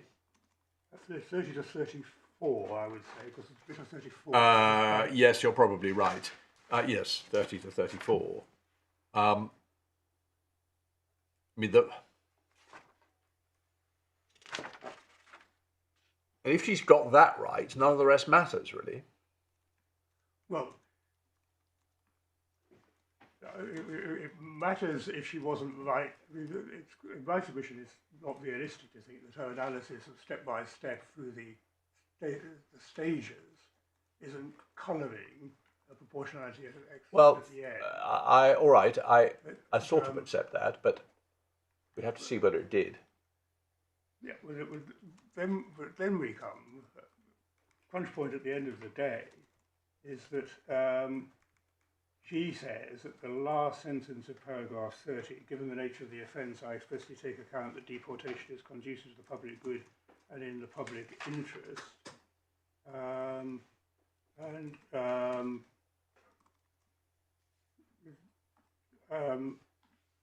That's effectively it. I mean, you then go on over into paragraph 34. Well, hang on. No. Surely, have I not understood this correctly? It's not a perfect decision. They so often aren't. But the balance sheet, although it's given a separate heading, is part of the proportionality exercise, and is because in Hesham Ali, Lord Thomas had said this is a useful way to proceed. Yes. So when deciding the ultimate question of whether it was proportionate to deport, we've got to look carefully at not just at what's gone up to para 30, which at best is preliminary, but actually at paras 30 to 33. So perhaps you weren't meaning to go straight to 34, but the heart of it, and you might be said, is in 32 and 33, isn't it? I mean, that's certainly part of the proportionality. I'm not Yeah, sorry. Well, but perhaps I'm jumping down your throat too soon, but I wasn't sure why you were going straight to 34 when we've got to look carefully at what she took into account at 32 and 33. And specifically, you complain in 29 about the absence of reference to length of residence, but then that is expressly mentioned in paragraph 31, length of time he has spent here, and again in 33b, appellant has only ever lived in the UK. So it quite plainly was taken into account. Yes. Let me kind of remodel this and try and get the solution as crisp as I can. Sorry, I missed No, it. Don't worry. Let me make the Akinyemi submission. Yes. All right, well, if you're going to make a submission based on Akinyemi, I would find it helpful to know the principle you are applying by reference to the authority. Because my lord was in that case and has familiarity with it, but the other two of us weren't. Yeah, and we're not so up to speed, so that would be helpful. Yes, and indeed even I wasn't in the second Akinyemi one, which is the one you really rely on. It's So Akinyemi number 2 that matters. Right, So can I, Yeah. if we go back to where I started with the decision letter, the FTT rather, paragraph 6 yes, summarises the public interest in removal in deportation, not only includes depriving the offender of a chance to reoffend, but also deterring and preventing serious crime generally and upholding public economy. Now, admittedly, that's the Secretary of State, but does she say, and we say, try to answer your Lordship's question about what the principle that I want out of Akinyemi number 2 is, I say that the reference to deterring and preventing serious crime generally and upholding public abhorrence of such offending is an error, a legal error, in the circumstances of this case. I see, okay. In the circumstances of this case, by virtue of Akinyemi number 2. Now, that wouldn't matter if she was plainly, if on a fair reading of the tribunal decision, she wasn't adopting the same approach as the Secretary of State. And what is the legal error? The legal error is the reference to deterring and preventing serious crime generally and upholding public abhorrence. It's at its sharpest in public abhorrence. I'll show your Lordship the question. So, primarily by the reference to public abhorrence. Well, yes.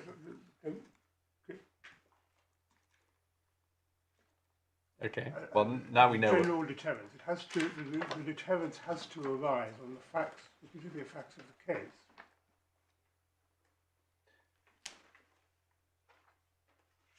And we know when we get to the end of the decision letter of the tribunal decision.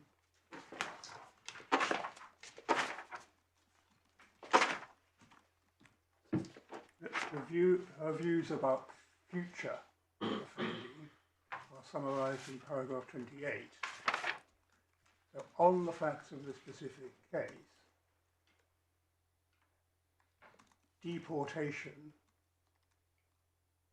isn't on the face of it justified.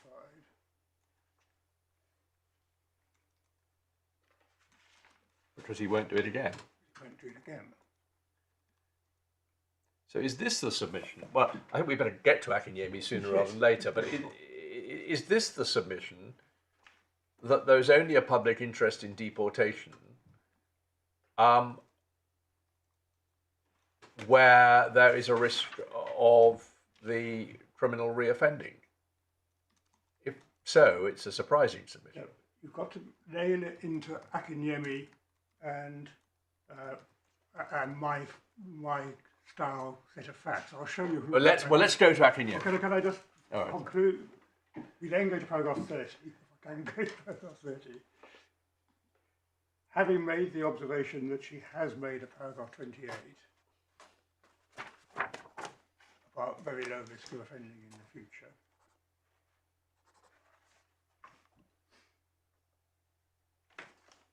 A conclusion on proportionality, 4 lines up from the end of paragraph 34.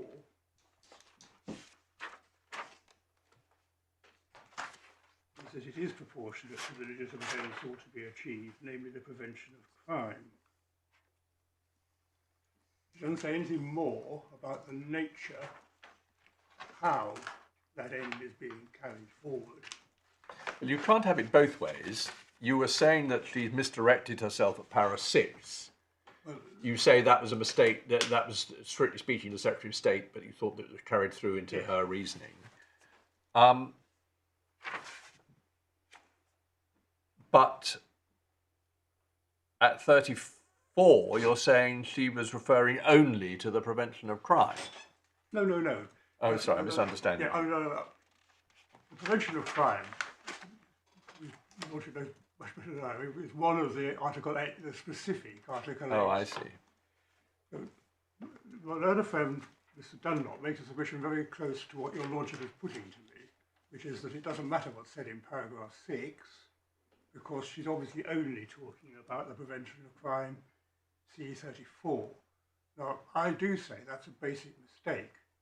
The Article 8 derogation is the one word, but the Article 8 criteria which justifies the interference is called the prevention of crime in Article 8. All that's happening in Article 8 in paragraph 34 itself is the tribunal referring to the fact that you need justification, you the state need a justification when you're dealing with an interference with family life, which is what, and private life, which is what's happening. I'm getting a little bit lost here. I'm sure it's my fault.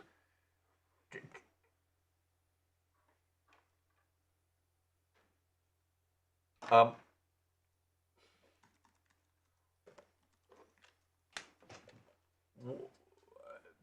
this is where I'm coming from, and you tell me where I've got it wrong. I have always understood the case law in this area to be that the public interest in the deportation of foreign criminals has, you could play it different ways, but phrase it slightly differently, 3 elements. Deterrence, not particularly or even mainly of the individual themselves, but of the public generally. Protection of the public, i.e. from the offence, the further offending by the potential deportee, and expression of public abhorrence. There's been a bit of turbulence about the third element, because Lord Wilson expressed it in very hyperbolic language, which he subsequently repented. Yes. But he repented the language rather than the basic point. And if you don't agree with that, you'll have to show us the case law. Now, if there are those 3 elements, my understanding is that it is not really to the point to say, as can often be said in these deportation cases, looked as evidence of rehabilitation, in the sense that it's clear that the appellant is not likely to do it again because of the particular nature of the crime, or they've made great progress in prison, or whatever the reason might be. Because that still leaves the other two elements untouched. If that is the correct position, which I believe it to be, subject to your submissions, I don't see much wrong with the whatever particular phrases she's used in the judge's approach here. It's clear that she did have in mind the public abhorrence, that the idea of someone who's committed a murder being allowed to remain in the country when they're not a British citizen. And also the deterrent message that would go out to people generally that if you are not a British citizen and you have committed a murder, you can't expect to be allowed to stay in the country. And that being so, the fact that she appears to find, rather obliquely, but I accept she does appear to find there's not much chance of him doing the same offence again, doesn't really undermine her conclusion. Is that helpful as how I see it? Now tell me why that's wrong. Well, the answer is going to be in academic. Okay. It's now the moment to go with it. It's academic 2.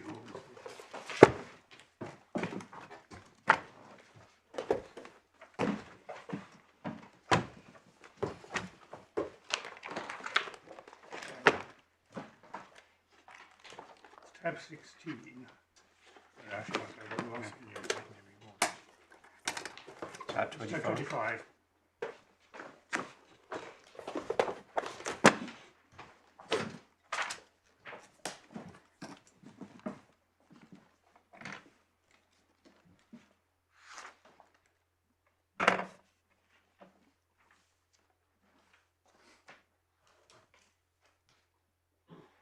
Yes. And I ask the court, first of all, to read the holding on halfway down the page 508, first page of the report.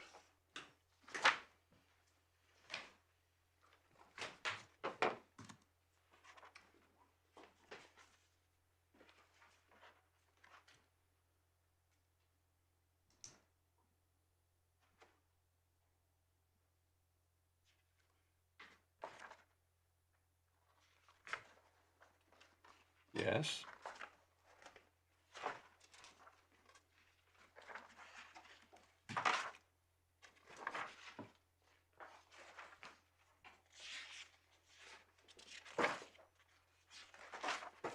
Yep, I speak for myself, I've read that.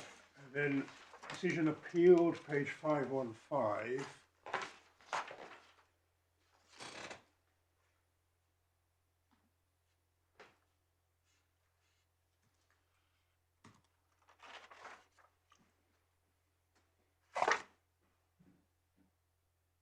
And in particular, 29B.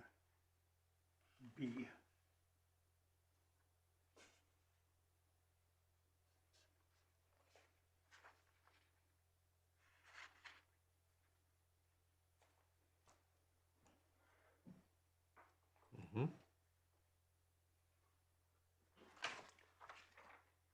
And then another heading, discussion.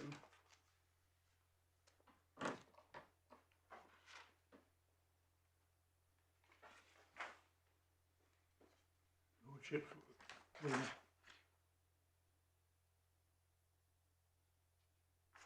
His Lordship will read 31. To 34 to start off with. 31 down to 34. Yep.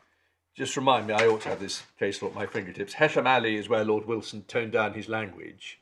Is that right? No, Which had been in some earlier Rally case. is where he didn't tone down his. Oh, right, okay. The first one. Where did he tone down his language? Very good question. Okay, keep- It is It is Hesham Ali. Sorry? Oh, sorry. Then it's an easier task for me. I'm being told it's paragraph 70 of Hesham Ali. Yeah, that's where he toned down his language, because this is quite modest language. Where had he said something more extravagant? Perhaps it doesn't matter. You, Mr. Dunlop, may know. Yes. And I can certainly I'm find sorry, don't worry. We've got the authorised version here. We'll read on. OH Serbia was where he used the more colourful language, and Hesham Ali was where he toned it down. Thank you.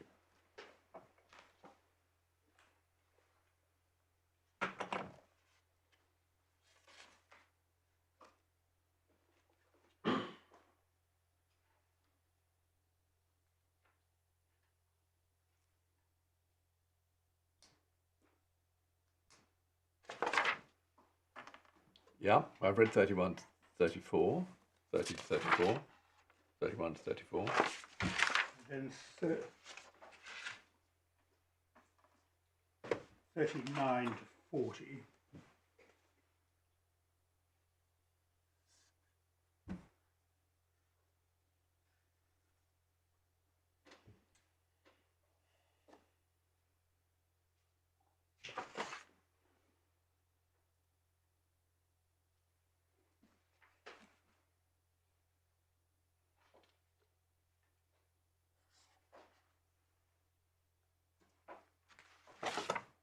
Can you explain to me, since you were the author of the submission that's accepted, what is meant by the statement the public interest in the deportation of foreign criminals has a movable rather than fixed quality? I find that a very hard concept to understand. Can you explain it to me? Yes, well, you start from the proposition that although the statute C117C says deportation is in the public interest, the weight to be attached to that public interest depends on the precise circumstances of the case. You don't just say it's in the public interest to deport. You decide how much weight on the particular circumstances in the particular circumstances. Is it? Sorry. That I find helpful, thank you. I'm a bit puzzled as to why if that was the submission, it's not expressed in that way, but there we go. Maybe that's the judge's rephrasing of your submission. Thank you. I think I know. I'm not sure movable is me. I don't particularly mind whether it was or not. but that it goes back. But it's quite important issue in this case. But it goes back to what Lord Justice Underhill was putting to me. If you leave all this, it's in relation to ground one. If you leave all this to 117C, then you're going to find a fixed presumption, which is now watered down by Lord Justice Ryder in Academic Number 2 in the passage we're just looking at. You're having to jump. No, it's not really watered down at all. Clearly, the upper tribunal in that case got it wrong, but I don't think Lord Justice Ryder was saying anything very unusual or surprising. Well, ultimately, it's always a proportionality exercise, which involves balancing and therefore involves pros and cons.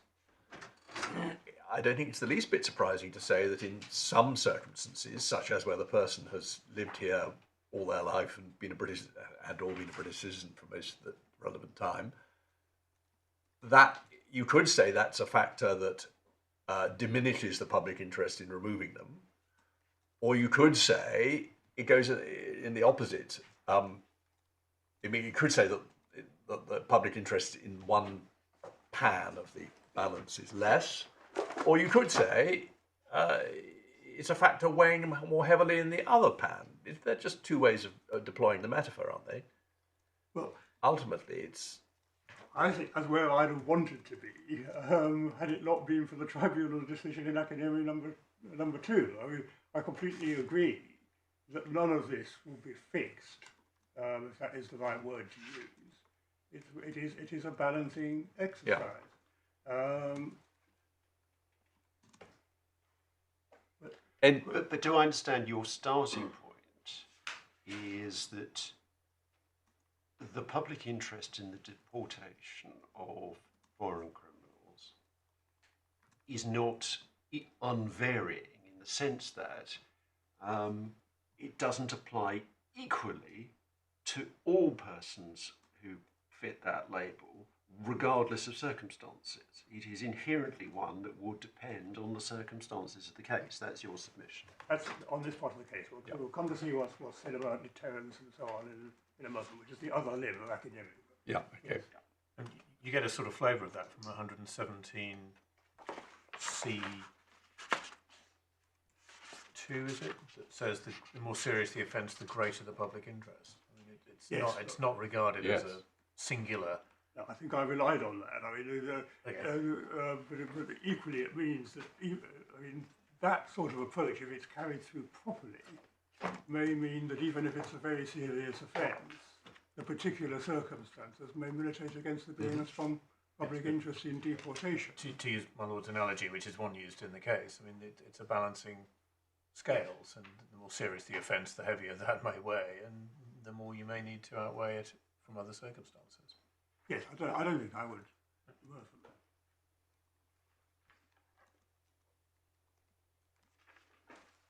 that. But we then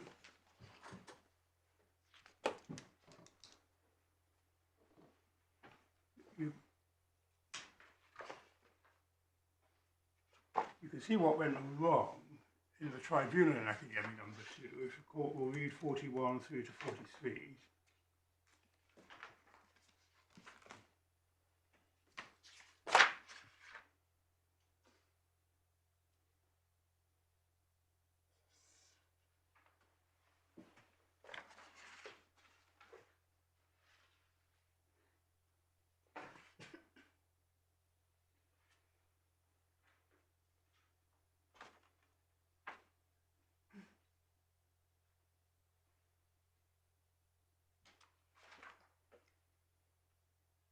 Yeah.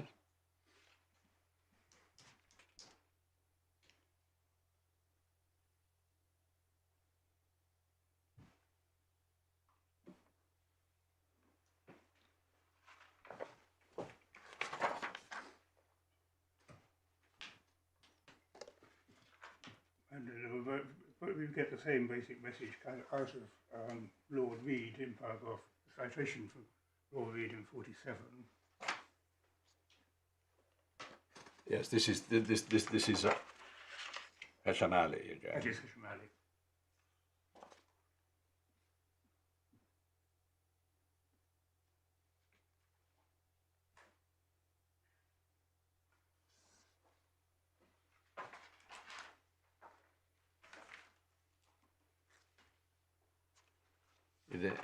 This is how much of it do you want us to read? Well, I think we can. I think your lordship should read 49 dealing with Lord Carr's judgment in Hishmali.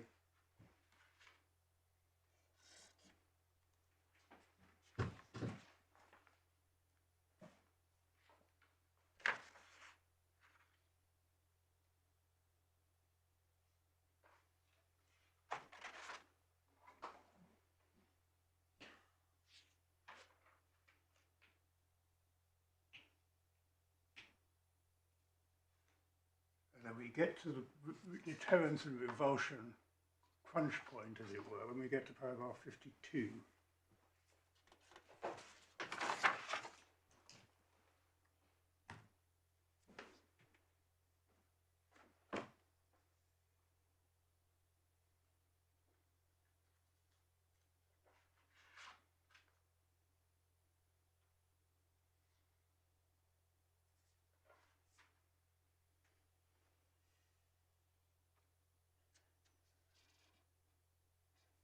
Yes. Well,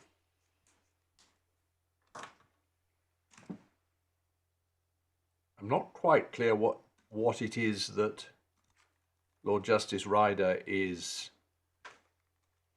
obiter disagreeing with. It's clear it's only obiter because he's limiting his reasoning.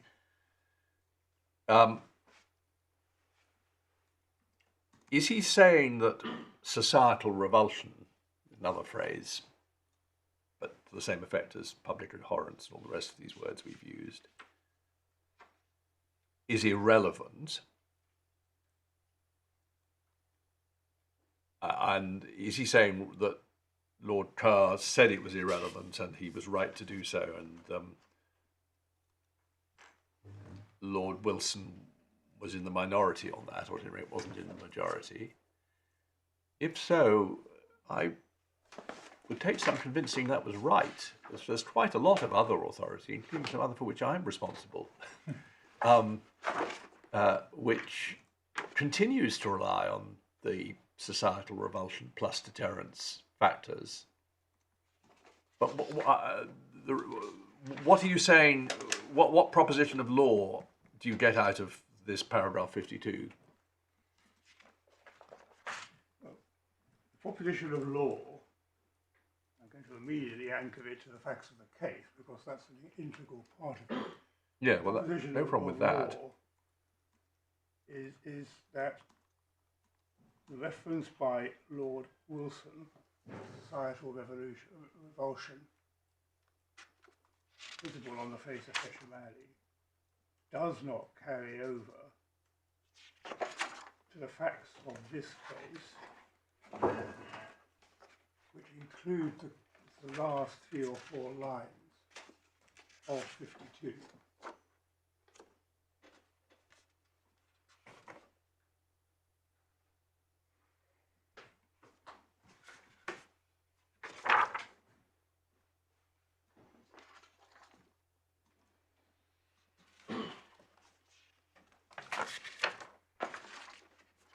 You start with Lord Ryder being attracted, put it like that, by Lord Carr's reasoning in paragraph 49. Sorry, set out in the quote in paragraph 49.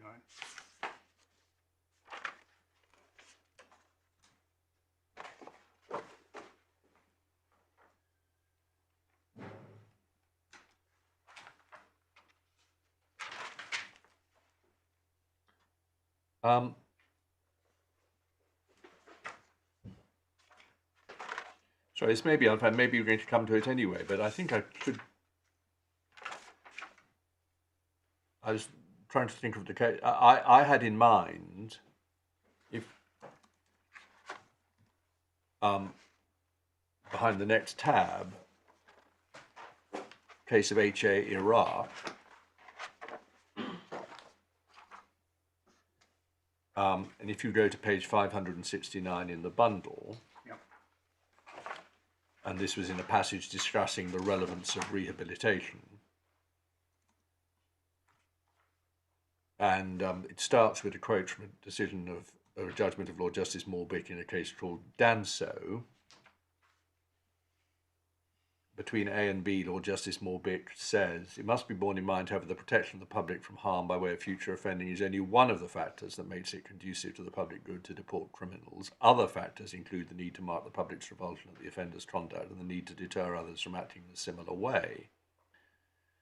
And then I go on in 139 to draw out from that, halfway down D, Lord Justice Morbick's reference to, quotes, the need to mark the public's revulsion at the offender's conduct and the need to deter others is plainly derived from such well-known cases as N. Kenya, where I think this line of authority started, OH Serbia, where Lord Wilson used extravagant language, and DS India, the broad thrust of which was approved, subject to some reformulation, by Lord Wilson in Hesham-Ali.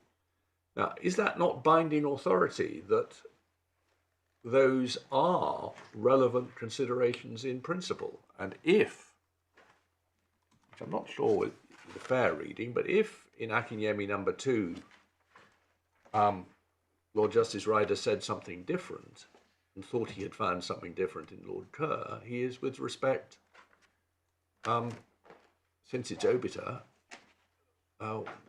we must follow the line of authority which ends in HA Iraq. Well, my submission is that he, i.e. Lord Justice Ryder, is adopting the reasoning of Lord Carr. He is not laying down a general proposition, and to that extent what your Lordship is putting to me is correct, because he draws back from that. But he does say, at letter 52, letter C,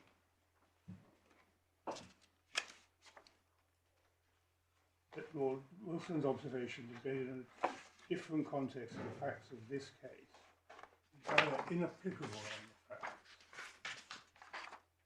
Well, but that's just a point about the facts of this case, No, it's, isn't it? I mean, Mr. Akinyemi, I don't quite know what Lord Justice Ryder had in mind, but the index offence was that he'd been driving a car knowing while disqualified, knowing that he was an epileptic and indeed had a fit and killed somebody. So it's a very different case from a murderer. It's obviously serious, so he got 4 years for it. But well, I don't quite know what Lord Justice Ryder had in mind when he talks about why Lord Wilson's observations weren't relevant in this case. So I think if your Lordship will go back to paragraph 50.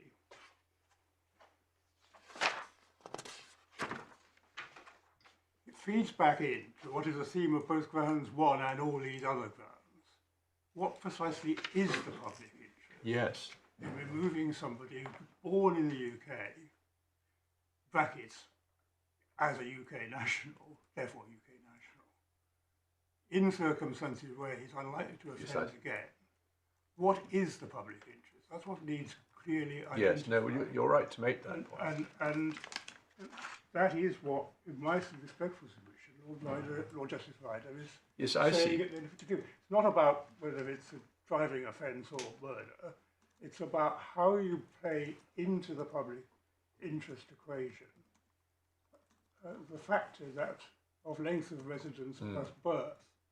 And we do continue to say that although it is possible, more than possible, to point to references in the first tier tribunal decision to length of residence, it isn't evaluated in the way in which Lord Justice Ryder did it in Akinyemi number 2, or indeed in which your Lordship had done it in Akinyemi number 1. It is reduced to the formulation in paragraph 34 at the end of the day. So falling out, I go back to the exchange we had in relation to ground 1, falling out of this proportionality exercise is any recognition of not only that this is a very unusual set of facts because of the renunciation of citizenship, but in a particularly sensitive context, namely long residence by somebody who has no ties anywhere else. I see how you put it. I also see the time. Yeah. This is by no means a criticism because you've been very thorough and helpful. How much longer you like it to I be? don't very much at all. It may be nothing, but I think I need to have... There are one or two. There are one or two other points in the skeleton. Yeah, I want to make sure that there's at least in play. Yes. Yeah. Well, that's very helpful. We'll say 2 o'clock. All right.